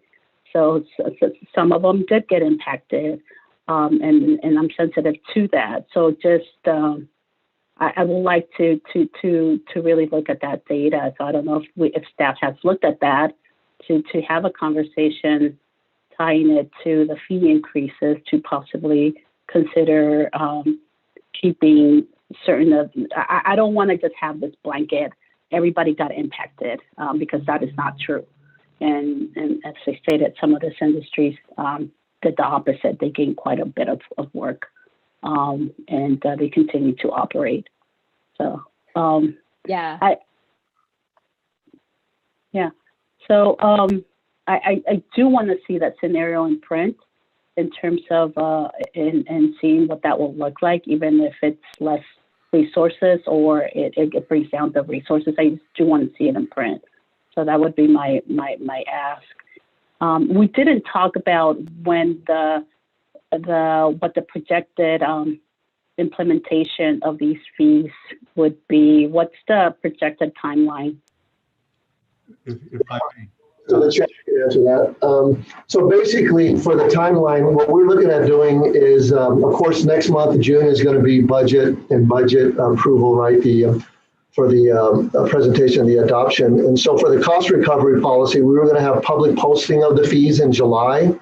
And then we were also going to have a public workshop on the proposed fees in July, with the first hearing on fees being in August, and then the second hearing on fees being in September and adoption. And so what that would do is that would set us up for our proposed budget, rebudget in the fall, where we would take into account all the budget considerations and the fee implementation. And the plan was to have the fees implemented starting in January 2022. So that would give industry and staff and everyone time to get those fees set up and implemented for the start of the calendar year. Okay, thank you. Thank you for that. I would just urge us to, if it's, I would like us to move quicker than that. And I'm sorry to do this, but it just feels like we've been behind quite significantly over the years, and we've been covering the gap because previous board chose to do that. And I do believe that there is an urgency to try to close the gap, because those resources that are being utilized to cover the gap can be utilized to really address air pollution. And I think that's very, very crucial to do. And the more resources that we have in hand, we can do that. So I would want us to look at that timeline and try to see if we can do it quicker. I'll just keep it at that. I might come back, Chair, but that's where I'm at right now. Thank you. I did just want to make one final comment before. So when we did look at increasing the renewal fees by 15%, the overall annual revenue increase for the district was the exact same as scenario 4. It was 1.4 million. So there was no difference, because again, the other fee categories can't increase by more than 15% in that case because of the aggregate cap revenue. So it actually makes no impact to the district's revenue. It would just be showing that all the other fee categories would be increasing by 15%. So I did just want to let you know that. Thank you. Member Chu? Thank you. This is Jack Chu, self-admitted polluter, even though my cars pass the smog test every couple of years. I wanted to bring up a few quick questions. First of all, did the permitters get a deferral from having to pay the permit fees during our COVID time? I thought that might have been something that was given to those who needed to pay permit fees. Through the chair, if I may, yes, board member Shu, that's correct. The previous board, the Board of Supervisors acting as the air board, did enact a deferment of permit renewal fees, not all fees at the APCD, but the annual renewal fee, which is admittedly a large source of the district's revenue. That deferral period ended March 30. So starting April 1st now, we are collecting renewal fees. I should clarify, they were deferred, not canceled. And so they were still owed by permit holders, but we were providing additional time to give us the, pay the check. And so starting April now, we're no longer on a deferment period. And so we're basically business as usual in terms of. Thank you. So they were given a break in terms of how soon they had to pay, but they still had to pay. The other is that we had talked about making this fee increase retroactive to July of this year. was there a determination whether or not we could do that? And if we can do that, why are we not still pursuing that route?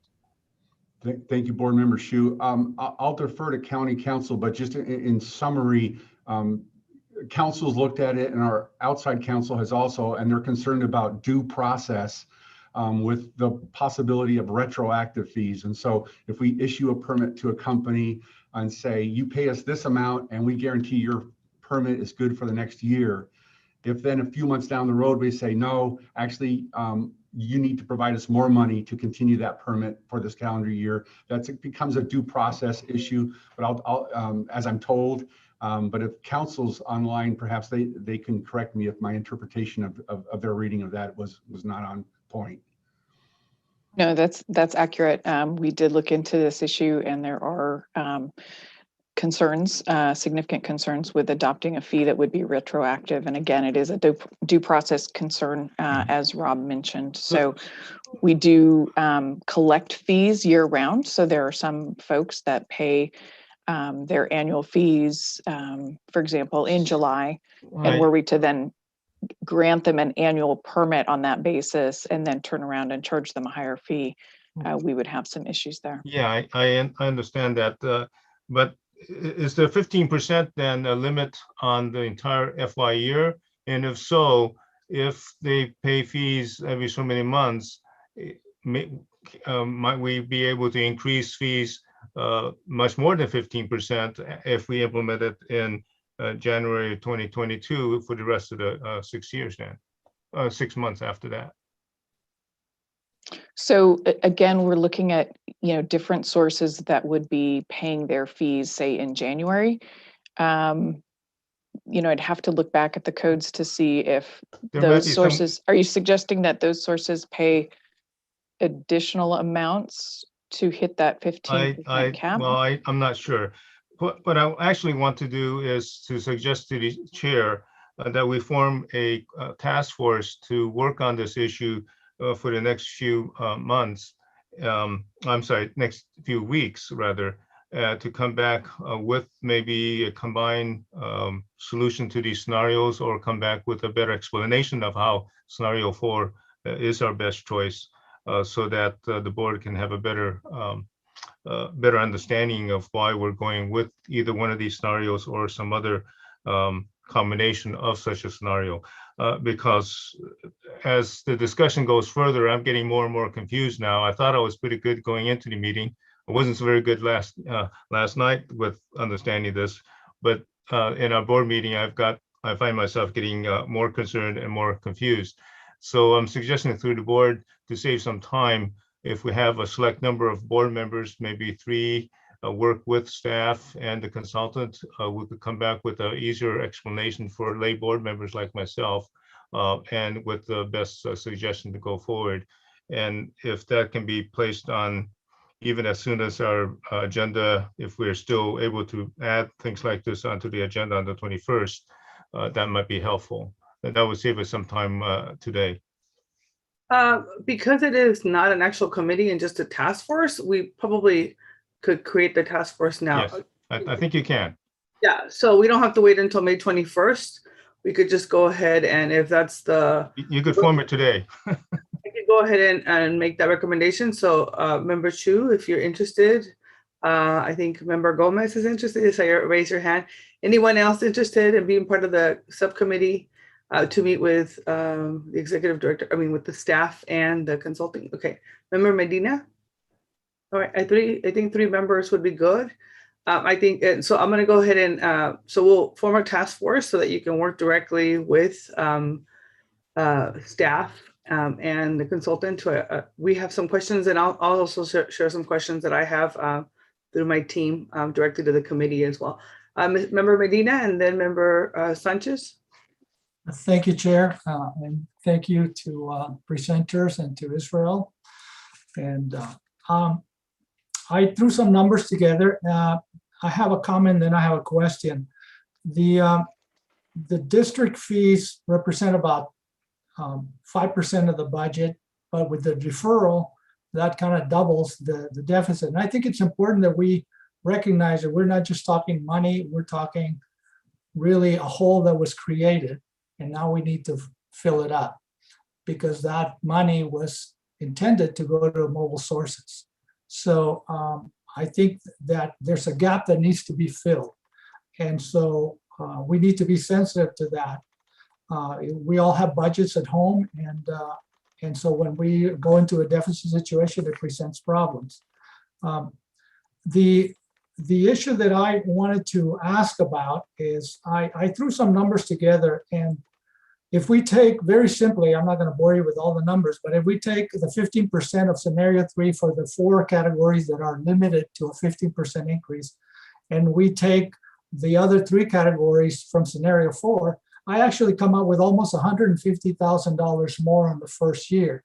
So maybe what you meant by a $5,000 to $10,000 difference was over the entire period of payback. But if you're able to do those figures very quickly, you'll see that it's a greater difference between what we will call a hybrid or a scenario 6 and what's being proposed for 4. But my question has to do with the actual fees categories. There's categories, but then within each category there are between 20 or 90 or 100 fees that are charged. And if you look at some of the fees like wood coatings or gas stations or internal combustion engines, they represent a high volume of revenue for the district, and they also happen to be highly polluting activities. So my question is, what criteria did you use to select from among the universe of categories of fees within a category to, on the targeted one, to be which ones are the ones that you would favor an increase versus holding back on others? The targeted approach would still increase everybody. It just takes, what it does is it just increases everybody by a different percentage for each of those categories. So instead of taking the 15% and saying that application fees would increase by 15% as well as hearing board, what it does is it looks at and says, okay, application fees, so every singular fee and application fee would increase by 20%, whereas every single fee for hearing boards would increase by about 25%. So that was the criteria. So everybody is still getting a fee increase within those categories. It's just a different approach. And then, yeah, the reason that in our kind of quote unquote scenario 6, we're seeing only such a minimal difference is because the way the model runs is it's set up to look at ensuring that it doesn't exceed that 15% aggregate component. And so it's looking at every single individual fee and calculating kind of the annual amount. So when we look at overall the annual revenue that ends up getting generated, it's not that much difference if we don't change what source testing, hearing board, and that other third category asbestos is increasing by. If we obviously change what those 3 categories are going to increase by, that will obviously have a different impact, but that would have a different impact for scenario 4 as well. So if we keep all the other components constant and just change that 15% for renewal, it will only have that minimal impact. That's the way we did it. Thank you. That was one way to do it. And I think that this speaks to more to the need to do a little bit more granular analysis, because like I said, out among 90 or 100 permits in one category, there's 2 or 3 that represent half of the revenue for that whole category. And I think that that's where the focus should be, or at least one option would be for us to consider how to target it more specifically to particular kinds of permits and leave the other ones later. I had a question about the time and materials and whether, I mean, you mentioned that there's third parties that do source testing, but to the extent that the district is a low cost bidder because we are $88 an hour less than everybody else, I think we don't have to worry about having the facilities go somewhere else. So I don't think in terms of a revenue loss to the district, that's very significant. But I think it is important that our time and materials really reflect the actual cost. And so that would be one area that I would look at too. And that's all the comments I have. Thank you. Thank you, Member Medina. And I think the task force could absolutely tackle those. Vice Chair Sanchez? Thank you very much. I had first a question you mentioned during your presentation that the difference between 1 and 2 is that 1 does nothing, number 2 collects, right? Doesn't increase the fees, but it collects. Are those the deferred fees that you're referring to, or are there other fees that you are referring to? No, that was just the deferred fee. So scenario 1 was there was not going to be a fee increase and the fees would continue or had as they were previously deferred. That's kind of the direction the board would go in again. And scenario 2 would be that there'd be no fee increase, but those fees would start to be collected, essentially. Okay. What the district is doing right now. Right. And so scenario number 4 is the one that proposes to raise the most funds and go from 8 years to 5 years with respect to 3 and 5. What would the possible maximum be if you were to, because there are certain fees that cannot be more than 15%, but others that you said that could be above that. So what would be the top? Yeah, let me do some quick math here off to the side. Essentially what that would mean is for the remaining 3 categories, you could increase fees all the way to get to full cost recovery immediately. That's the only way you would kind of generate the full maximum revenue. But that would be quite a significant increase for the district in increasing their fees. But in theory, that would mean that you could increase your fees by an additional kind of probably, sorry, just trying to do some quick math here.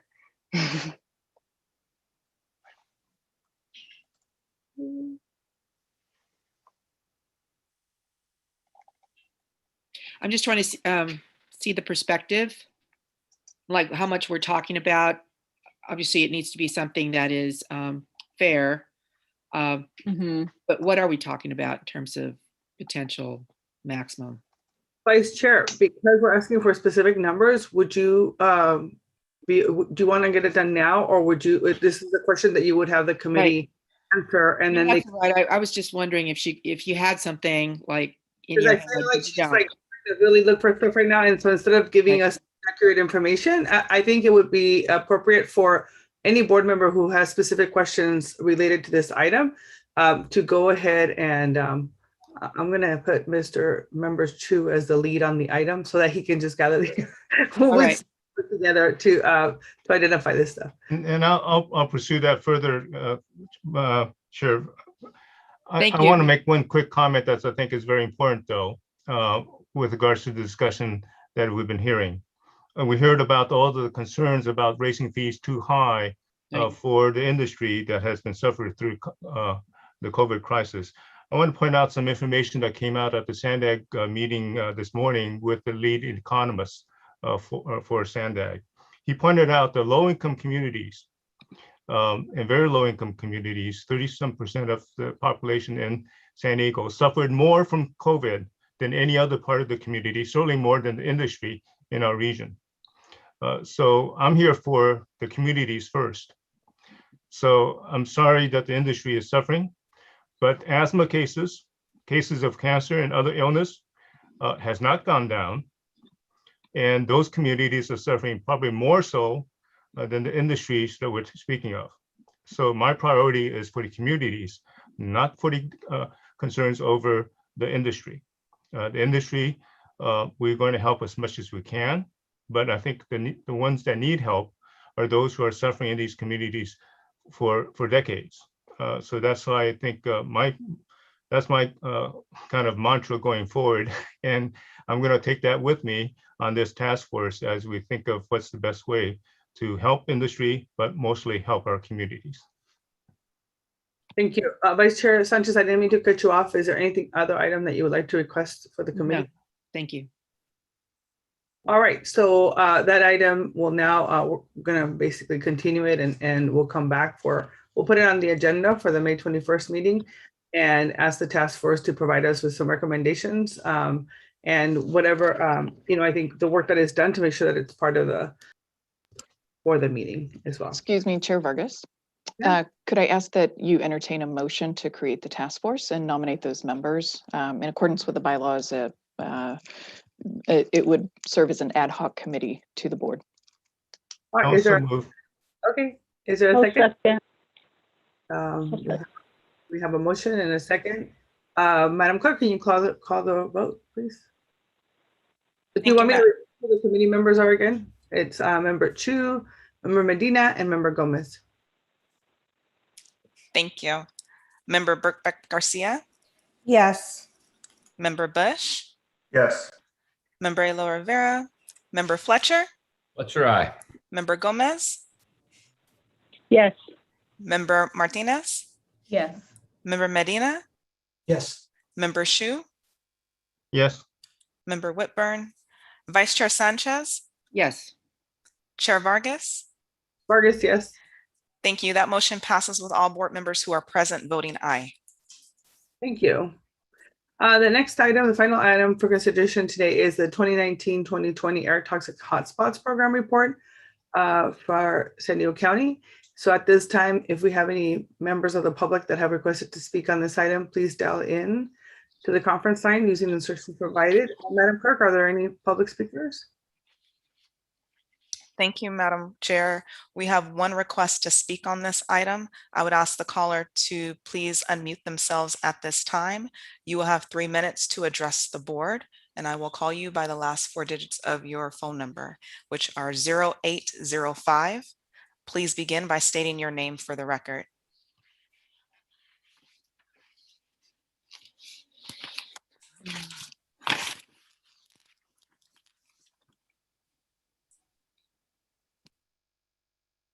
You may begin.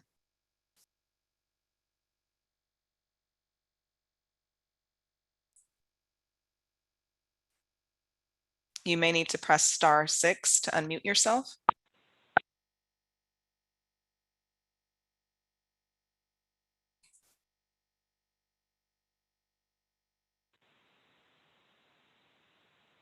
Hello, can you hear me now?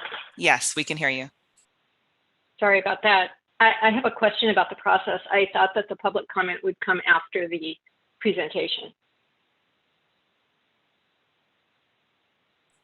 Oh, we can do that. Why don't we go ahead and, for some reason, anyway, we can do that. It's not a problem. So why don't we go ahead and turn it over to the presentation, and then we'll have public comment. Thank you, Madam Chair. I'll turn the floor over to Deputy Director Miney Luther. Madam Clerk, may I have the slides, please, for this item?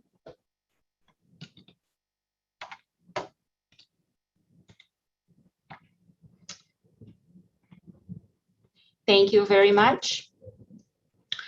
Good afternoon, board members and members of the public. My name is Mayani Luther. I'm the acting deputy director of the district, overseeing the compliance and engineering divisions. I would like to also introduce Mohsen Azemi, who is the chief of the engineer division at the district. We are here this afternoon to discuss a report that is required by the California Air Toxic Hotspots program. This report describes how the requirements of this program have been implemented by the district during calendar years 2019 and 2020. Next slide, please. The California Air Toxic Hotspot Act, proposed under Assembly Bill 2588, has 2 main focuses. One is to protect the public's right to know about air toxic emissions and how these emissions can potentially impact public health. And 2, it requires health risk reductions for facilities with elevated health risks. Air toxic emissions are chemicals in the form of gases, liquids, or particles. They are emitted into the atmosphere, and when people are exposed to them, might cause adverse health effects. An example of an air toxic is diesel particulate matter, or diesel PM, which is emitted from diesel engines. In terms of adverse health effects, these impacts can range from minor eye or throat irritation or headaches to more serious conditions such as cancer, birth defects, or damage to organs. The nature and severity of the impact vary by the type and quantity of the pollutant, the duration of the exposure, and the sensitivity of the individual. Next slide, please. So there are three main sources that can create air toxic emissions. So the first source is stationary sources, which are essentially operations that do not move around. These facilities are permitted by the district and include manufacturing operations, landfills, power plants, and other operations that can create air pollution. Now, moving to the second category, we have mobile sources. And mobile sources include truck, vehicles, ships, airplanes, trains. And then we have area sources, which are sources of pollution where the emissions are spread over a wide area. So examples of consumer products are, examples of area sources are consumer products or construction activities. So while all three sources can contribute to toxic emissions, it is important to understand that the Air Toxic Hotspots program only applies to stationary sources of air pollution. And therefore, the report under discussion this afternoon focuses on emissions and potential health risks from stationary sources. It is also important to highlight that the Hotspots program is designed to address localized impacts as opposed to region-wide impacts. Just as an example, a small source of air pollution can create adverse health impacts on residences across the street, for example, across the street from that source. However, the same source might not have the same impact region-wide. Next slide, please. The district is responsible for implementing the Air Toxic Hotspots program in San Diego County by following the process that you see on your screen. So the first step is to quantify toxic emissions. Facilities that emit air toxic emissions are required to report data to the district once every 4 years. Then the district utilizes that data to calculate emissions. Facilities do have an opportunity to review and comment on the emission calculations before the emission reports are finalized and approved by the district. That was step one. Step two, based on the level and nature of the emissions, as well as the distances between the sources and residences, as well as other businesses, the district identifies facilities that might present a public health concern. These facilities are required to conduct what we call health risk assessment. So now we're going to step three, which is to require these health risk assessments, which is a very important step because health risk assessments calculate the potential health risks using computer models.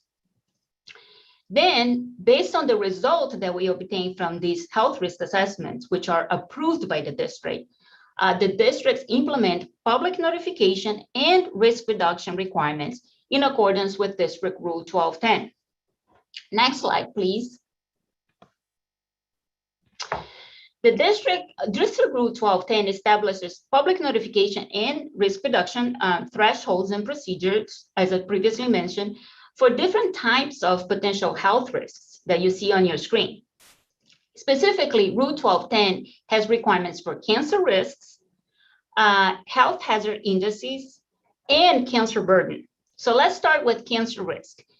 Cancer risk is a calculation of the probability that a person would contract cancer if exposed to emissions for 30 years. Cancer risk is expressed in terms of the increased number of chances in 1 million of developing cancer.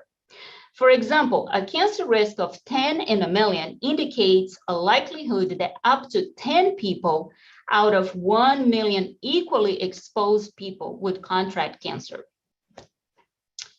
So moving on to the second health risk category, that is health hazard indices, which are calculated for acute exposure, which is short-term health impacts such as eyes or skin irritation, And it also calculated for chronic exposure, which is more long-term health impacts such as bronchitis or asthma. A health hazard index that is equal to or above 1 indicates that might be a greater potential for adverse health effects from exposure to air toxic emissions. Now, the third category that we see on the screen is cancer burden, which is an estimate of the number of people that can contract cancer within a community that would be exposed to air toxic emissions for 70 years. Next slide, please. And this slide shows the public notification and risk reduction thresholds in District Rule 1210 for all the health risks that we just discussed. Public notification is a core element of the program as it ensures the public's right to know about possible health risks from exposure to air toxic emissions from stationary sources. Risk reduction requirements involve the development and implementation of a plan to reduce air toxic emissions and risk. Facilities subject to risk reduction are required to submit an application to the district proposing changes to their processes to reduce health risks. For example, a facility can propose to install a control device to reduce toxic emissions, or propose to change usage of materials that contain toxic pollutants. As it relates to the cancer risk threshold, District Rule 1210 currently requires public notification when the potential cancer risk from a stationary source is equal to or greater than 10 in a million. But it requires risk reduction when the potential cancer risk is equal to or greater than 100 in a million. In May of 2019, the San Diego County Air Pollution Control Board directed the district to evaluate the 100 in a million cancer risk threshold and implement a regulatory process to amend the District Rule 1210 to better protect public health. The district is expected to return to this board in October with a proposal for Rule 1210. As you can see on your screen, all the other health risks have a threshold of 1 for both public notification and risk reduction requirements. Next slide, please. The report being discussed today provides a status on the implementation of key elements under the program for the years of 2019 and 2020. This slide shows the status of facilities that had their health risk assessments approved during this period.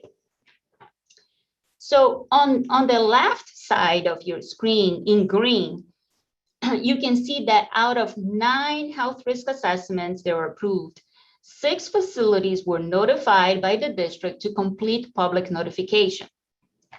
Out of these 6 facilities, 5 have completed their notification. And then on the right side of your screen in red, you can see that out of 9 health risk assessments approved, 3 facilities were notified by the district to complete risk reduction requirements. And out of 3 facilities, 1 has submitted its risk reduction plan. Next slide, please. In addition to the implementation of risk reduction and public notification requirements, in 2019 and 2020, the district quantified emissions from approximately 2,600 facilities. These facilities included about 400 larger facilities, such as landfills, concrete production, coating operations, and it also included about 2,200 smaller facilities, which includes, facilities with a few engines, auto body shops, or gas stations.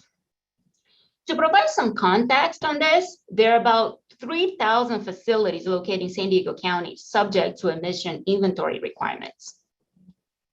So the 2,600 is, what we did for these 2 years, but there's a total of 3,000 facilities.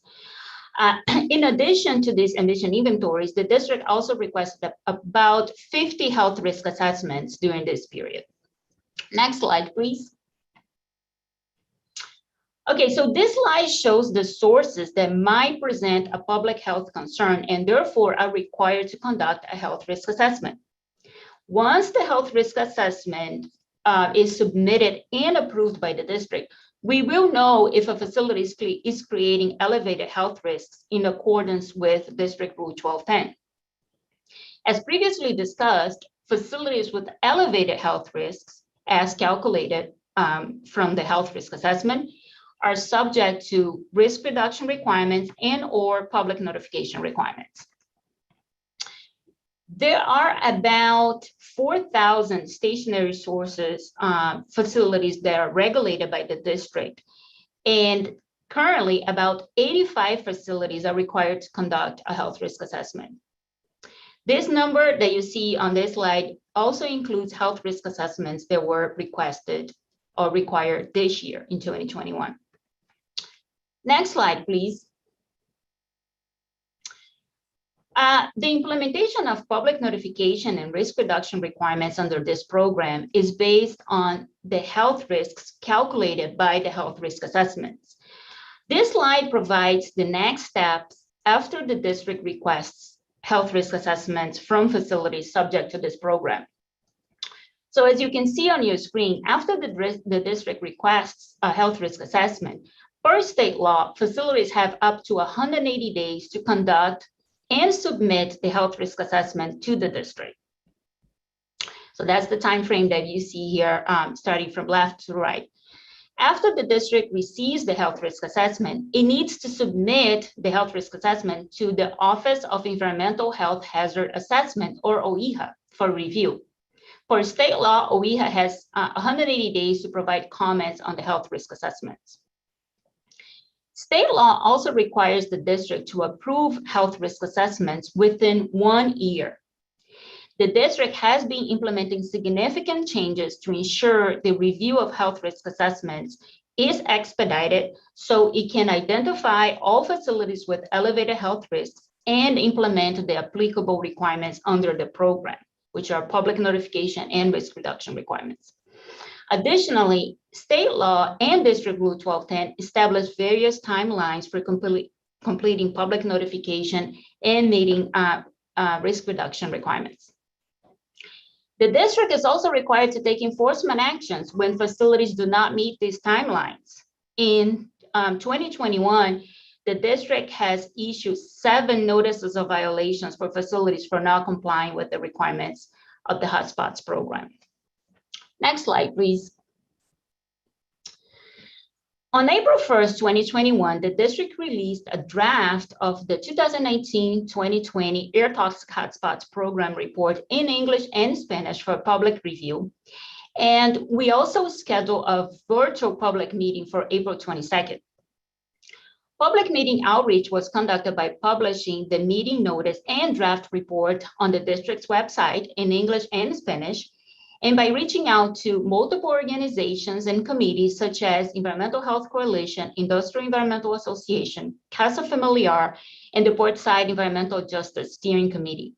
The district also sent the draft report to permit holders, approximately 80 individuals who have expressed interest in updates related to this program, about 15,000 email addresses via the district's GovDeliver email subscription services, and other members of the public via social media, Facebook and Twitter. Then on April 22nd, 2021, the district conducted a virtual public meeting to discuss the draft report. Spanish interpretation services were provided during the meeting. Additionally, the meeting was available on the district's YouTube channel. Next slide, please. Approximately 50 participants attended the public meeting on April 22nd, 2021. Additionally, about 40 people viewed the meeting on the district's YouTube channel. The comments provided during the meeting were primarily raised by the regulated community and reflected the following points. First, it was noted that the report has a new format when compared to reports published in previous years. The district acknowledged that this report is different than previous reports as it focuses on stationary sources and includes more emission data.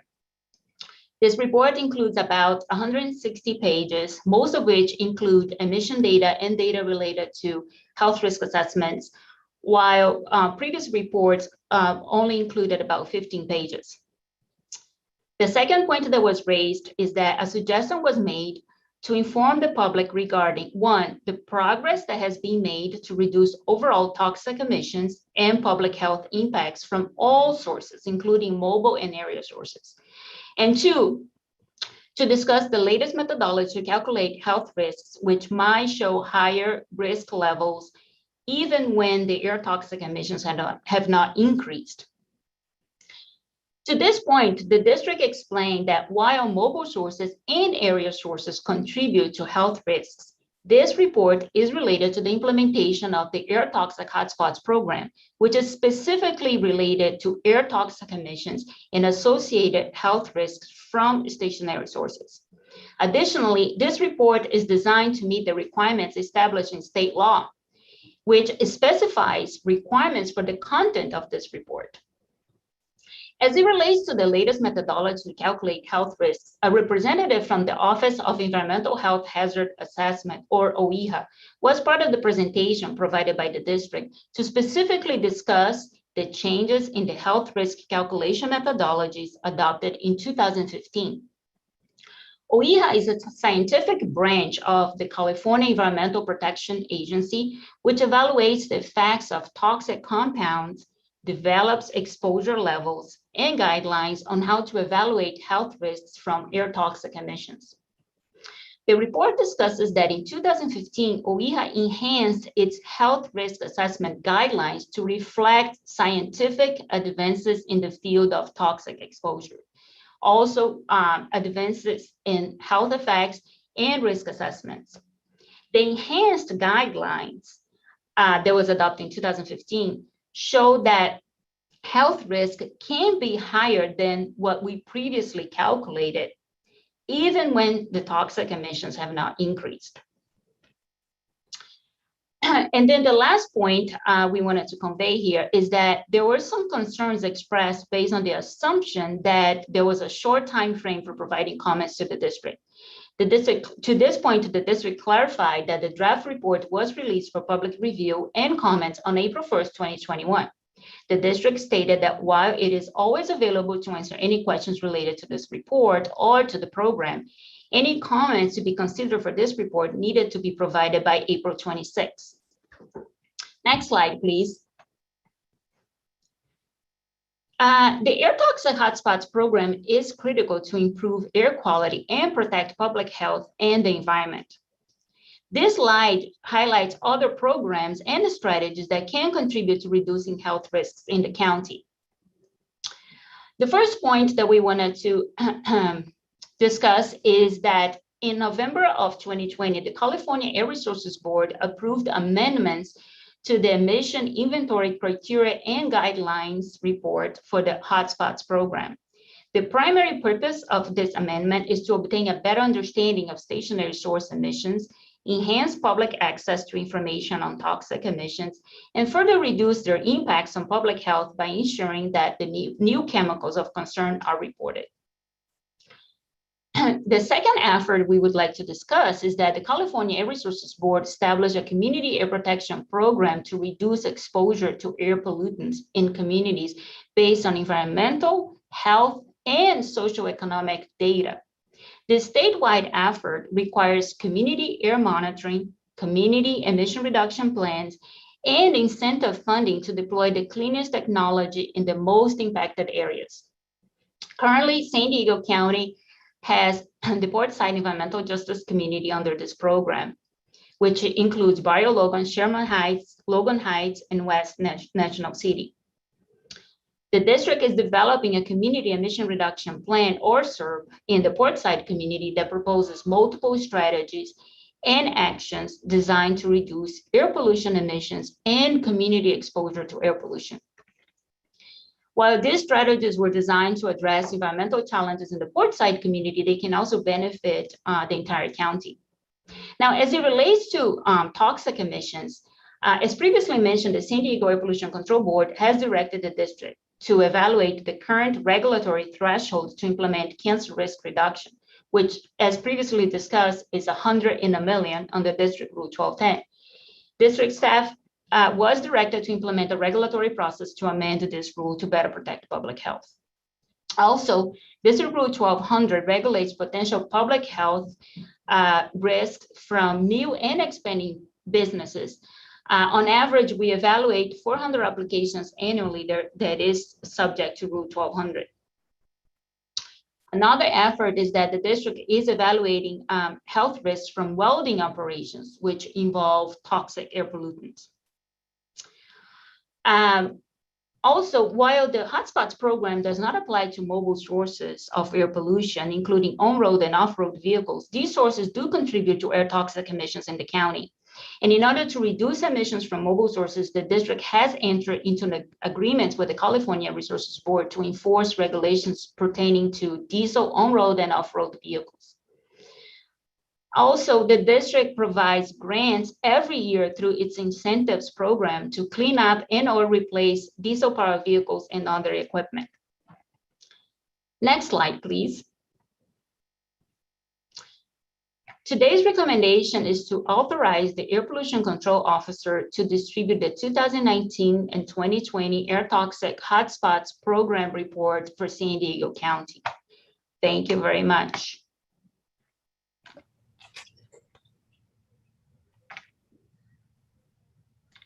Thank you. And now I'll turn it over to the clerk for any public comments. Thank you, Madam Chair. I would call forward caller 0805. You will have 3 minutes to address the board. Please begin by stating your name for the record. Thank you, and thanks for changing the process a little bit. And I appreciated hearing the staff report. This is Diane Techborian with the Environmental Health Coalition.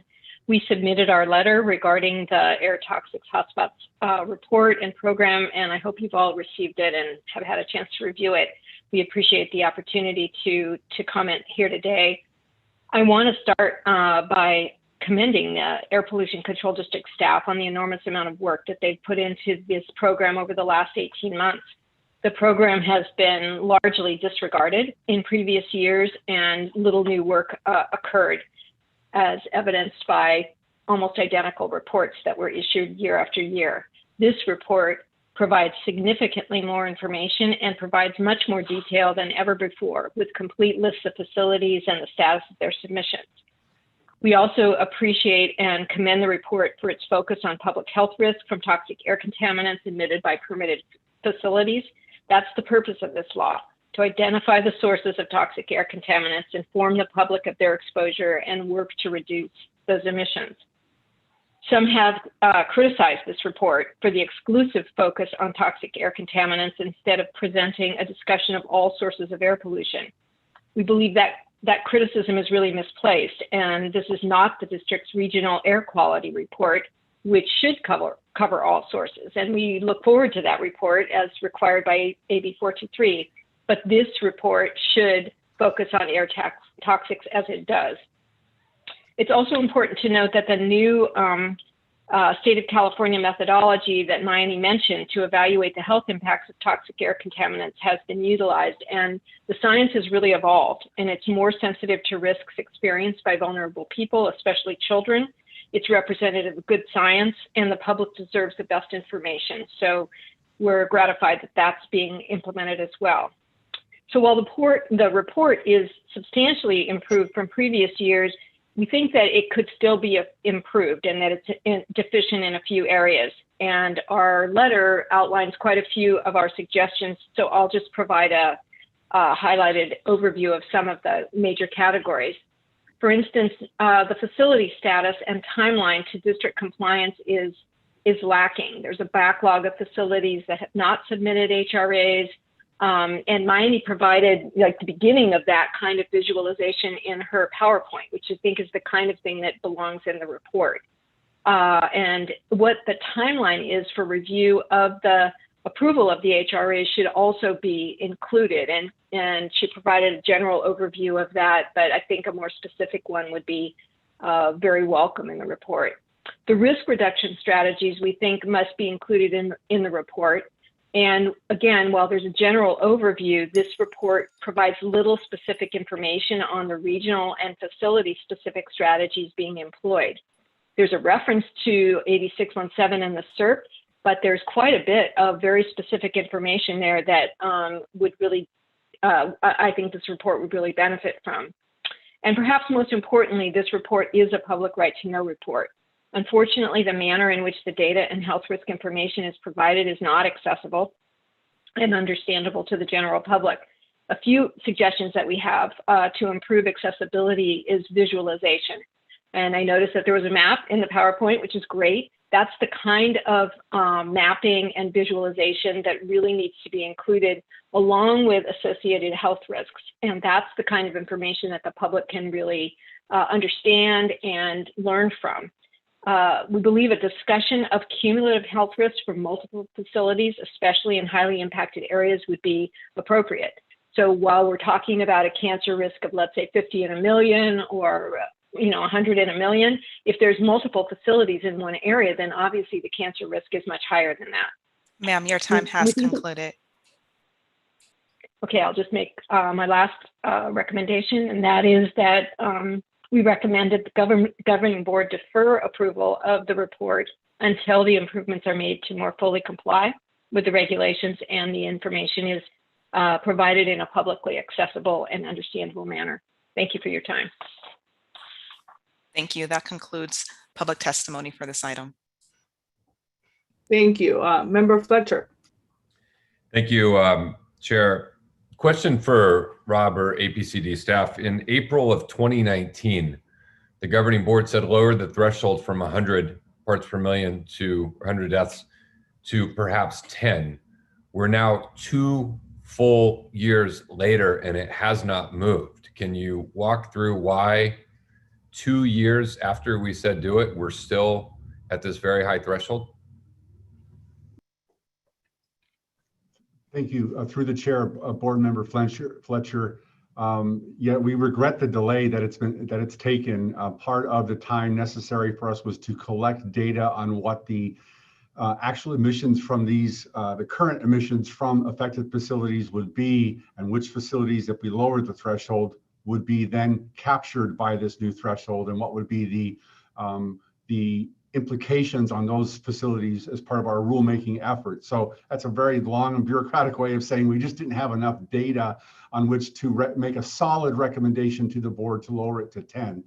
Unfortunately, that, we did not make you, the board, aware of our absence of data to move forward on that.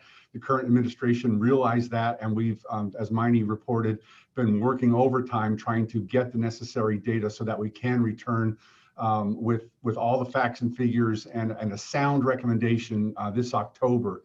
Frankly, we're a bit stretched to make October based on notwithstanding all the great progress we've made, but we're determined and we're working towards that. So yeah, again, we regret the delay and we appreciate your patience. We just wanted to make sure we had the most solid proposal before you. And that's what's taking the extra time, as Miney laid out. Thousands of inventories have been completed over the last 2 years. We're assessing what those inventories mean, who has to do a health risk by lowering it from 100 to 50 or 25 to 10, who's in, who's out. Those are the kinds of things that we want to present to you when you're making your decision. And so that's what we're aiming for this October. But admittedly, yeah, we are much behind what you and the board had requested. All right. And I wouldn't characterize my state of mind in this issue, Rob, as patient. I am impatient. Yeah. Because it has taken too long. And I know, a part of what we're trying to do with this agency is build the infrastructure and capacity to have good data and be able to drive good decisions. And I think as we move forward, when you have things you need to be able to accommodate changes and movements like this, I think it's important that you come to the board and say, look, we've got to. Look, in a way, it's kind of a clean start, right? You have a new board and we are reforming the agency. And so when you have challenges or problems based on your staffing, your infrastructure, your data collection, that are going to impede your ability to do it, you need to come tell us that. And then we can try to equip and put you in a better position to do it. Because it shouldn't take this long. And that's not a personal indictment of you. And I get that. And I get you had a very different board for a very long period of time. But I think that we need to build this agency into one that has those data and has that capacity and is able to do it. So we're not at a place where, moving. I think we're the only one at 100, certainly of any of the large ones. I mean, we're considerably abnormal compared to other APCDs, especially ones in urban environments. And so it should not be such a Herculean task to be able to evaluate these things. And so as you need more of that infrastructure to be able to do your job, please let us know. All right, thanks. Supervisor will do. Other members, let's see, Member Gomez? No, I think it was Vice Chair Sanchez. Did you have your hand up? Okay, Member Gomez, and then Member Burback Garcia, and then Member Chu. Thank you. Thank you, Madam Chair. I have a couple of questions, but I would be supportive of not taking action today and bringing it back next board meeting to hopefully get some of the changes. I definitely support what Environmental Health Coalition is asking, and those were some of my questions. One of the things that you mentioned, Ms. Luther, on your presentation, in terms of, you mentioned something about looking at the welding industry and trying to create a strategy for reductions. Why that industry? Was it because it was identified as being one of the higher, or are there others? Just curious. Yes, through the chair, Member Gomez, thank you for your question. Yes, so we have been quantifying, weld emissions and health risks from welding operations under this program, actually. But currently, welding operations are not permitted in San Diego County. And so what we're really taking a closer look now is all the welding operations in the county and really trying to quantify the health risks from these operations. And then, identify whether or not these operations need to be permitted by us. And through the permit, we can require controls and, ensure that these operations are below acceptable health risks. Okay. Do we have data that identifies the industries or the operations or the equipment that is creating a significant amount of almost like what we're looking at welding, but it's different, right? You mentioned that right now it's not permitted. But do we have data to identify industries that are creating a little bit, that are creating more air pollution, that perhaps we should target them? Yes, and that's the primary goal with the emission inventory, program, and that's the first step. We quantify emissions, not just under this program, but, from other operations that don't even emit toxic pollutants. And so, the whole purpose is to, quantify emissions so that we can evaluate where these facilities stand. Mm-hmm. Okay, so then what that would be in the next stage, or why would it not be included here? So here for today's, we are talking about the air toxic hotspots program, right? And so that program is really specific to facilities that emit air toxic emissions, and it requires that we calculate emissions, require health risk assessments, and implement public notification risk reduction. And then understand. Oh, sorry. No, I understand that. So my question is, in relation to the hotspots, are we just, I mean, it seems like we're identifying the industries, right? But I'm just talking about categories. Is it, do we have enough data to kind of say, okay, it's the I don't know, give me an example of something that is creating air pollution in these hotspots. Those are like the top 100, that's like the top categories, and perhaps we should be creating some sort of targeted plan to lower them. Exactly, yeah. So this program certainly has that data, and then for those facilities that create hotspots, they are required to not only conduct public notification, as well as conduct risk reduction to reduce the health risks. Okay. And then in the document in the report, I do agree in terms of trying to make it more accessible.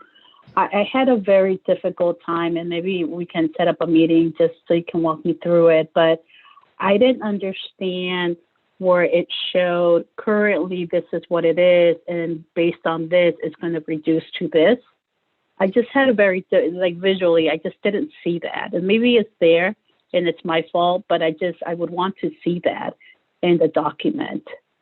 So perhaps we can follow up on that. And then I'm mindful of the time, so I'll try to be quick.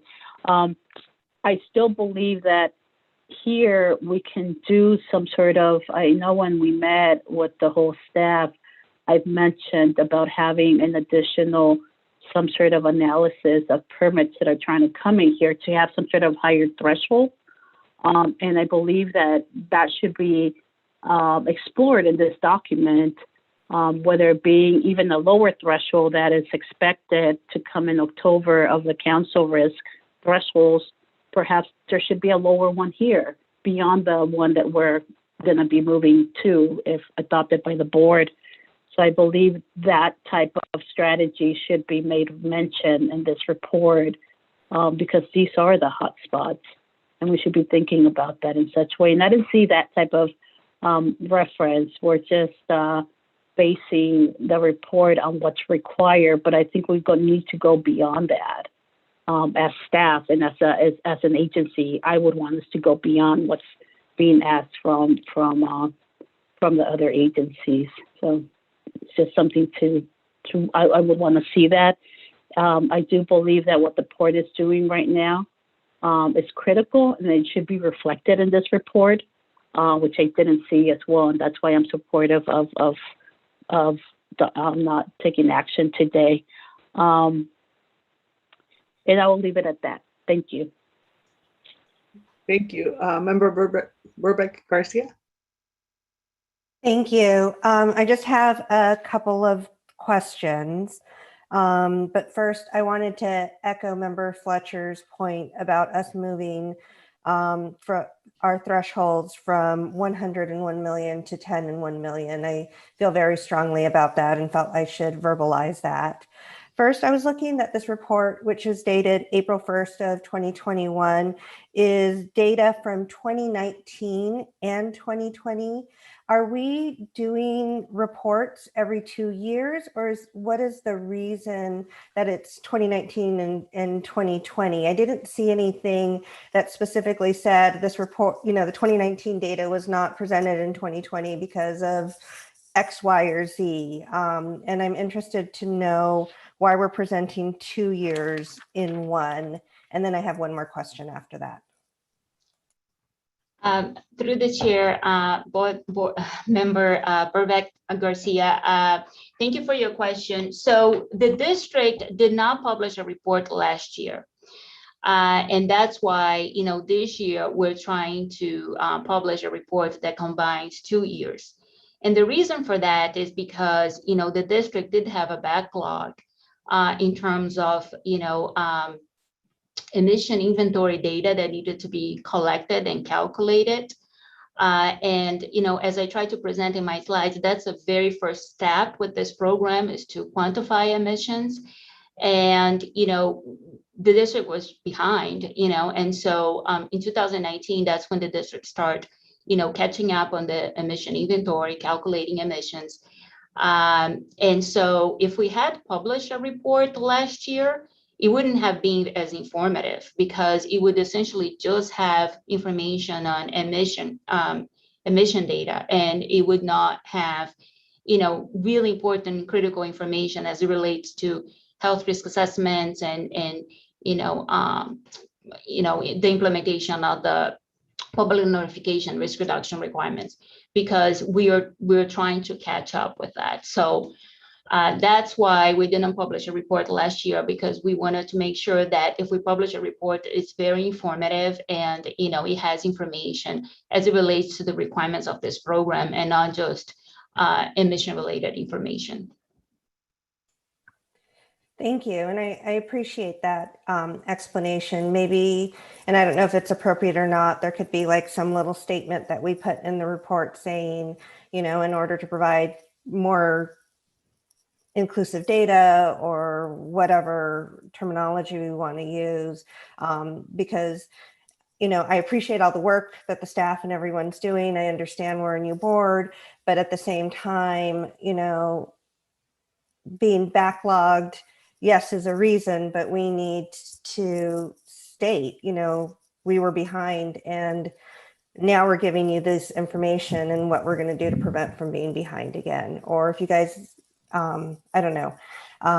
So I'll leave it at that. And then just one thing, just in the last thing on the interest of time, when you were talking about the health risk assessments that were not completed, what is the penalty or what happens to the companies that do not submit health risk assessments? It might have been in that large document that I took a look at, but what is the repercussions for not doing the health risk assessments? Yes, so that's correct. You know, that information is actually not in the report. And the reason is because this report is supposed to convey actions that we took in 2019 and 2020. The 7 notices of violations, I believe I said 7. I was about that. They were issued this year for facilities that failed to comply with the requirements of this program, specifically submitting health risk assessments to us. So they did issue notice of violation. Our notice of violations, they are settled in accordance with the California Health and Safety Code. They haven't been settled yet. They will certainly involve monetary penalties, but I just don't know what that's going to look like at this point. Thank you. Thank you. You're welcome. Richard? Thank you, Chair Vargas. I have some, I hope my questions are going to be short answer type questions. First of all, well, let me just make a quick comment that with regards to changing the threshold to 10 per million for cancer risk. I think that's consistent with many other districts. So I'm not sure why we need data to make that change. Data of how many people have, how many places permittees affect. Seems like you go ahead and change the threshold anyway, and then work with that. Remind me, in your notifications, I noticed you had 9, 6, and 5. Like only 5 out of the 6 that were needed to be sent out got sent out. What happened? So the district is involved in litigation with a facility over this requirement. And that's why you see the difference between, you know, we requested 6, 5 completed, and the one that didn't complete it is due to the litigation that we're involved with. And I do remember that litigation now that came up in a board meeting called the Robertson's Ready Mix in El Cajon, which brings me to my second question. Actually, it actually refers to the same organization or same company. On page 7 of the report, there's a chart. Board member, because, excuse me, because of the ongoing litigation, I would recommend that we don't further discuss this. We can have a discussion regarding the litigation specifically in a future closed session. Yeah, I'm not asking information on the litigation. I have a question on the chart. So on the chart on page 7. Again, my recommendation is that we don't discuss that at this time. I have a clarification on, there's some terms on the chart I don't understand, and that's all I'm asking. You know, there's no intent here to directly or indirectly notify people in El Cajon that the notification for pollutants is not being sent out because of court action. If there's no intent to hold us contempt, I certainly don't want staff to be held in contempt. But I do have a question on the chart, which is a public document, and I think the public has a right to know the information on the chart. So on page 7 on the chart, on the very top, it has to deal with risk reduction requirements. As you go across on the second entry there, there's 2 columns, acute THI and chronic THI. And I couldn't find out, maybe I was reading too fast, what does THI represent? I think I know what cancer burden is and matrix of incremental cancer risk per million.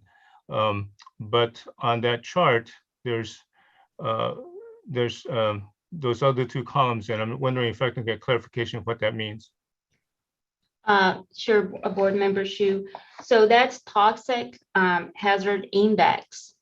So that's one of the health risks that we evaluate.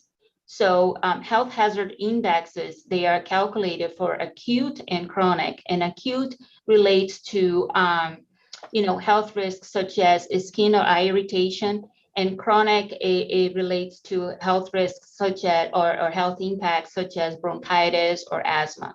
So chronic is more long-term health effects, and acute is more short-term health impacts, and that's what it means. Thank you. So can you give me a layman's term of what that means? Does that mean I get a rash, or I mean, what does that mean? Well, it can. So the health impacts can vary depending on the pollutant that is that we're exposed to. So different pollutants have different health data. And so some pollutants cause cancer, other pollutants cause birth defects. Other pollutants cause just a skin rash or headaches.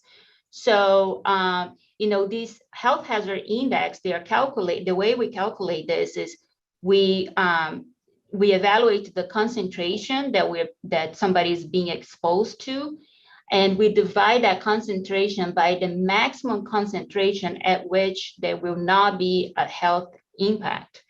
And so that's why if this index is equals to 1 or above 1, it's a problem. If it's below 1, it's not a problem. Yeah, thank you.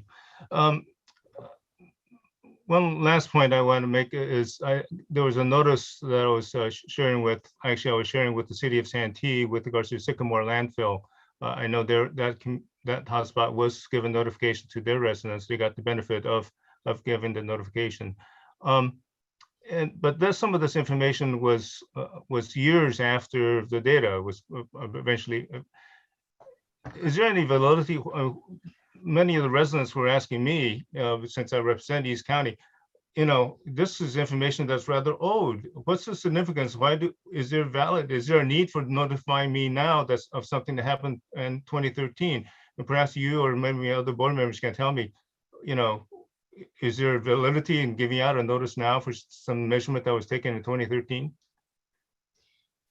Board Member Shu, that's correct. The notification that was sent regarding Sycamore landfill in Santee was sent this past February, and that notification was based on emissions that occurred in 2013. The district's position is that this program ensures the public's right to know about these health risks.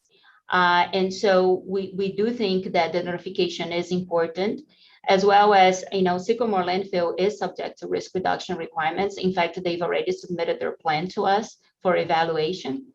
And so, yeah, that's what the notification was about. Right, and I just wanted to let the members of the public that may be hearing to us this afternoon that there is a town hall meeting on the 13th that APCD will be holding just about that. So to answer questions of the public that got this notice, or others in Santee that may have some concerns, and so we can clarify this information. And I hope we do that going forward with all the hotspots as we send out notices, that we do give the public a chance to get their questions answered, their concerns met, or at least addressed with APCD, and that we do let them know more than just a cryptic letter saying that you're in a hotspot, that we can answer their questions about the data that APCD is working with and what that really means. And I know for me, when I hear arsenic, nickel, things like that, I don't know what 30 per million or 10 per million really means. 70 years, 30 years exposure. This gets pretty complicated, and I think I hope that as an organization, APCD does go forward into these communities and at least tell those that are most affected by these hotspots, potentially affected, what that potential is and what these numbers really mean. We don't have that many yet, six or so, 9 or so of these hotspots that need notification. It seems like we should be able to handle that in terms of some kind of town hall meeting. I think that meets our obligation to that. There's a lot of them in communities of concern that I think we really want to work on. In those cases, we may need the public relations firm that we may have, as well as translation and other means to go into those communities to let them know that that APCD is monitoring these sites, and that we want to be very transparent in terms of providing the public information about what this means and what it means to their community. And if they're overlapping hotspots, that certainly those communities should be high in priority. And I think going forward, I see this trap that APCD may be in, that our organization is in, which is we don't have the staff to get enough data and get information out, so we delay putting information out. And as we do that, I think we just end up hurting ourselves. I like for us to consider that if you get into that situation in which we don't have enough staff to get all the data, you get the data that's most important. You pick off the hotspots at least, or you pick off the ones that are polluting the most and get that information out on a timely basis rather than waiting a year or two, because that doesn't help. And it doesn't help us justify additional funding and additional resources to help the organization. So rather than delaying information out, I would put information out, even if it is incomplete, and admittedly say, this is the best we got because we don't have the resources to do the complete report. Sorry. Give us more resources and maybe we could do the rest of the report. So that way, at least the public is given some information on a timely basis. Thank you so much. Thank you. Member Medina? Thank you, Chair Vargas. I'd like to echo some of my colleagues to just commend the district for putting all this work together in the last couple of years and improving the report significantly. And I hope that as you are hearing, that we really have a higher expectation of your capabilities. And so if we do in fact decide to not accept the report now, but to put it to the next meeting, I think it's no reflection on the effort that you're making, Rao. It's because we have higher expectations of you, and I think the public demands that. A couple of questions. First, a clarification or for Member Shu. I think the importance of one of the important things of notifying the public of a 10 or 15-year-old emission is because cancer takes a long time to develop. There's a latency period in some cancers that can go up to 30 years. I have lived within a mile of my present residence for 40 years. So the fact that these are cancers that are estimated for 30 years is very much within the realm of a lot of people's lives. I know some of you who are on this board come from families that were already in San Diego 50, 60, 70 years ago. And I would not be surprised if your parents are still in the same home or in the same neighborhood. So these are real risks. And I think that's important to mention. Diane also mentioned the cumulative aspect, which is not part of this regulation. Cumulative risk is still a work in progress. But if I know I have facility A at 10 and facility B at 20 per million, then as a citizen, I become more informed. And that is one of my comments about this report, that it has a lot of data. We need to transform this data first into information and then into knowledge, into actionable knowledge. And I think Mayani's map, I wish it was, or it should be in the report, because I think that tells us, okay, where I live, what are the facilities and what is the risk, whether it's cancer or even chronic diseases have sometimes a long time before they develop. So I think it's important that this information be presented. I think the report could use a glossary because some of the terms that are mentioned are difficult to understand. And I think, Mayani, again, you've done a great job of explaining that in your presentation. So maybe a glossary would be a good addition to that. And then information on the non-compliant facilities. I had to look through the footnotes to find out that a lot of these facilities that have blank spaces in Appendix A2 that did not submit or district has not received an HRA, some of them are no longer required. So my first question is, what does that mean that they're no longer required? Why are they not longer required in most of them? Thank you, Board Member Medina. We do have some facilities. So as you know, the health risk is dependent on, these emissions as well as the distances, between the sources and receptors. And so, those facilities that you see on the report provide additional information to us.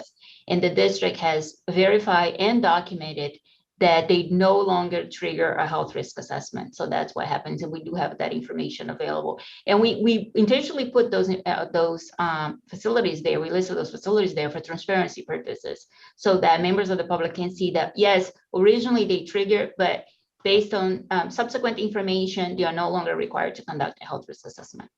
Okay, thank you, Maya. My other question is about the dates, and I'm looking at table 5 of I think it's probably the summary report. It has HRA evaluation period. Some of them dated as far as 2003 or 2005, so basically between 7 and 15 years old. What does that mean, that we're still notifying on emissions that happened there? Haven't they updated the risk assessments? Can you explain that? Yes, thank you. So, these are facilities that have been in the program for a very long time. And, frankly, some of these facilities, they have, decreased their emissions. They're still in the program, but, they haven't been required to conduct a subsequent health risk assessment. And that's based on, the level of emissions that they are emitting. So, if facilities that they expand or change their emissions, they would be required to do a health risk assessment. But, these facilities that you see, they're really, really old. They just have been in the program for a long time. So is it up to them to update the risk assessment, or is that a district requirement? Well, no, it's a district requirement, but for some of these facilities, they no longer trigger health risk assessment because, likely because they have decreased their emissions, but they're still in the program. Okay, but they're still notifying. Most of them are notifying us of this year. So yes. So they're notifying things that no longer exist. They still have emissions, but it's just that their emissions have decreased, and they're no longer, they are not required to conduct a subsequent health risk assessment under the program. Okay. Okay. Well, yeah, and I guess that was my last question was about the risk reduction plans. You said there's one that has been submitted. Is that a public document or that can be accessed by the public? Absolutely. So the risk reduction plans come, we require an application from these facilities because they are required to make changes to their processes. So we need to evaluate that and permit that change. Okay. Yeah, because I see that we have 9 facilities that are subject to the public notification risk reduction, and looking at them, if we were to reduce the cancer risk level to 10 in a million, I think 8 of them would still be in the program, and maybe even subject to risk reduction plans. So some of these facilities, so out of those 9 health risk assessments, some of these facilities just triggered for acute and chronic. It wasn't for cancer, and acute and chronic, the threshold is already, it's 1 in a million. Yeah. But if we reduce it to 10 instead of 100 for risk reduction, then most of them will be in there. Okay, those are all my questions. Thank you again. Thank you. Thank you, members, for all your comments. I did want to just to add on and support the concept that there's a lot of technical information in this report. And what I'm trying to figure out, and I think to Member Shu's comment earlier about the community perspective and sort of our roles on here. The other part that I was thinking about as we're sharing this information, so what are resources that are available for folks if they are in these hotspots that are impacting them health-wise? And so I want to figure out how we make that connection as well, either from the county perspective or local clinics, et cetera. And I don't know what that looks like yet, but I think that there's a direct link to all of that. I've heard a couple of folks also talk about what we do with this particular item. But let me ask Member Gomez. You had one more comment? I'm sorry, I missed you. No, I don't have a comment. I just wanted to make a motion. And my motion was going to be to table this item to adopt till next meeting until we make some of these changes. Okay, is there a second to this motion? I'll second. Martinez. Martinez seconds. Any further discussion? Member Chu? Yes, I hope we table it now, but the staff comes back with the amended report, which has some of the suggested changes that were made. I don't think it'd be that hard to put in a appendix or a addendum to the report to meet the needs that were expressed during the meeting today. And that was my intention. I'm sorry, Chair. My intention was to make changes based on today's input and also incorporate the input that Environmental Health Coalition issued. Mm-hmm. Yeah, and I think they mentioned the map in the presentation of facilities, right? And then, yeah, okay. All right, so we have a motion and a second. And Madam Clerk, can you call the vote? Thank you, Madam Chair. Member Birkbeck Garcia? Yes. Member Bush? Yes. Member Elo Rivera? Member Fletcher? Fletcher, aye. Member Gomez? Yes. Member Martinez? Yes. Member Medina? Aye. Member Shu? Aye. Member Whitburn? Vice Chair Sanchez? She had to leave. Okay. Chair Vargas? Vargas, yes. Thank you. That motion passes with all board members who are present voting aye. Thank you, Madam Clerk. I believe this concludes. Thank you, everyone, and thank you to our acting Deputy Director for Compliance as well for the presentation. Great work. So it concludes our business for the day. And so hopefully everybody has a wonderful weekend. And for those that you are going to be celebrating Mother's Day, happy Mother's Day. So we are adjourned at 4:22, and our next meeting is on May 21st at 1:30 p.m. See you then. Bye-bye.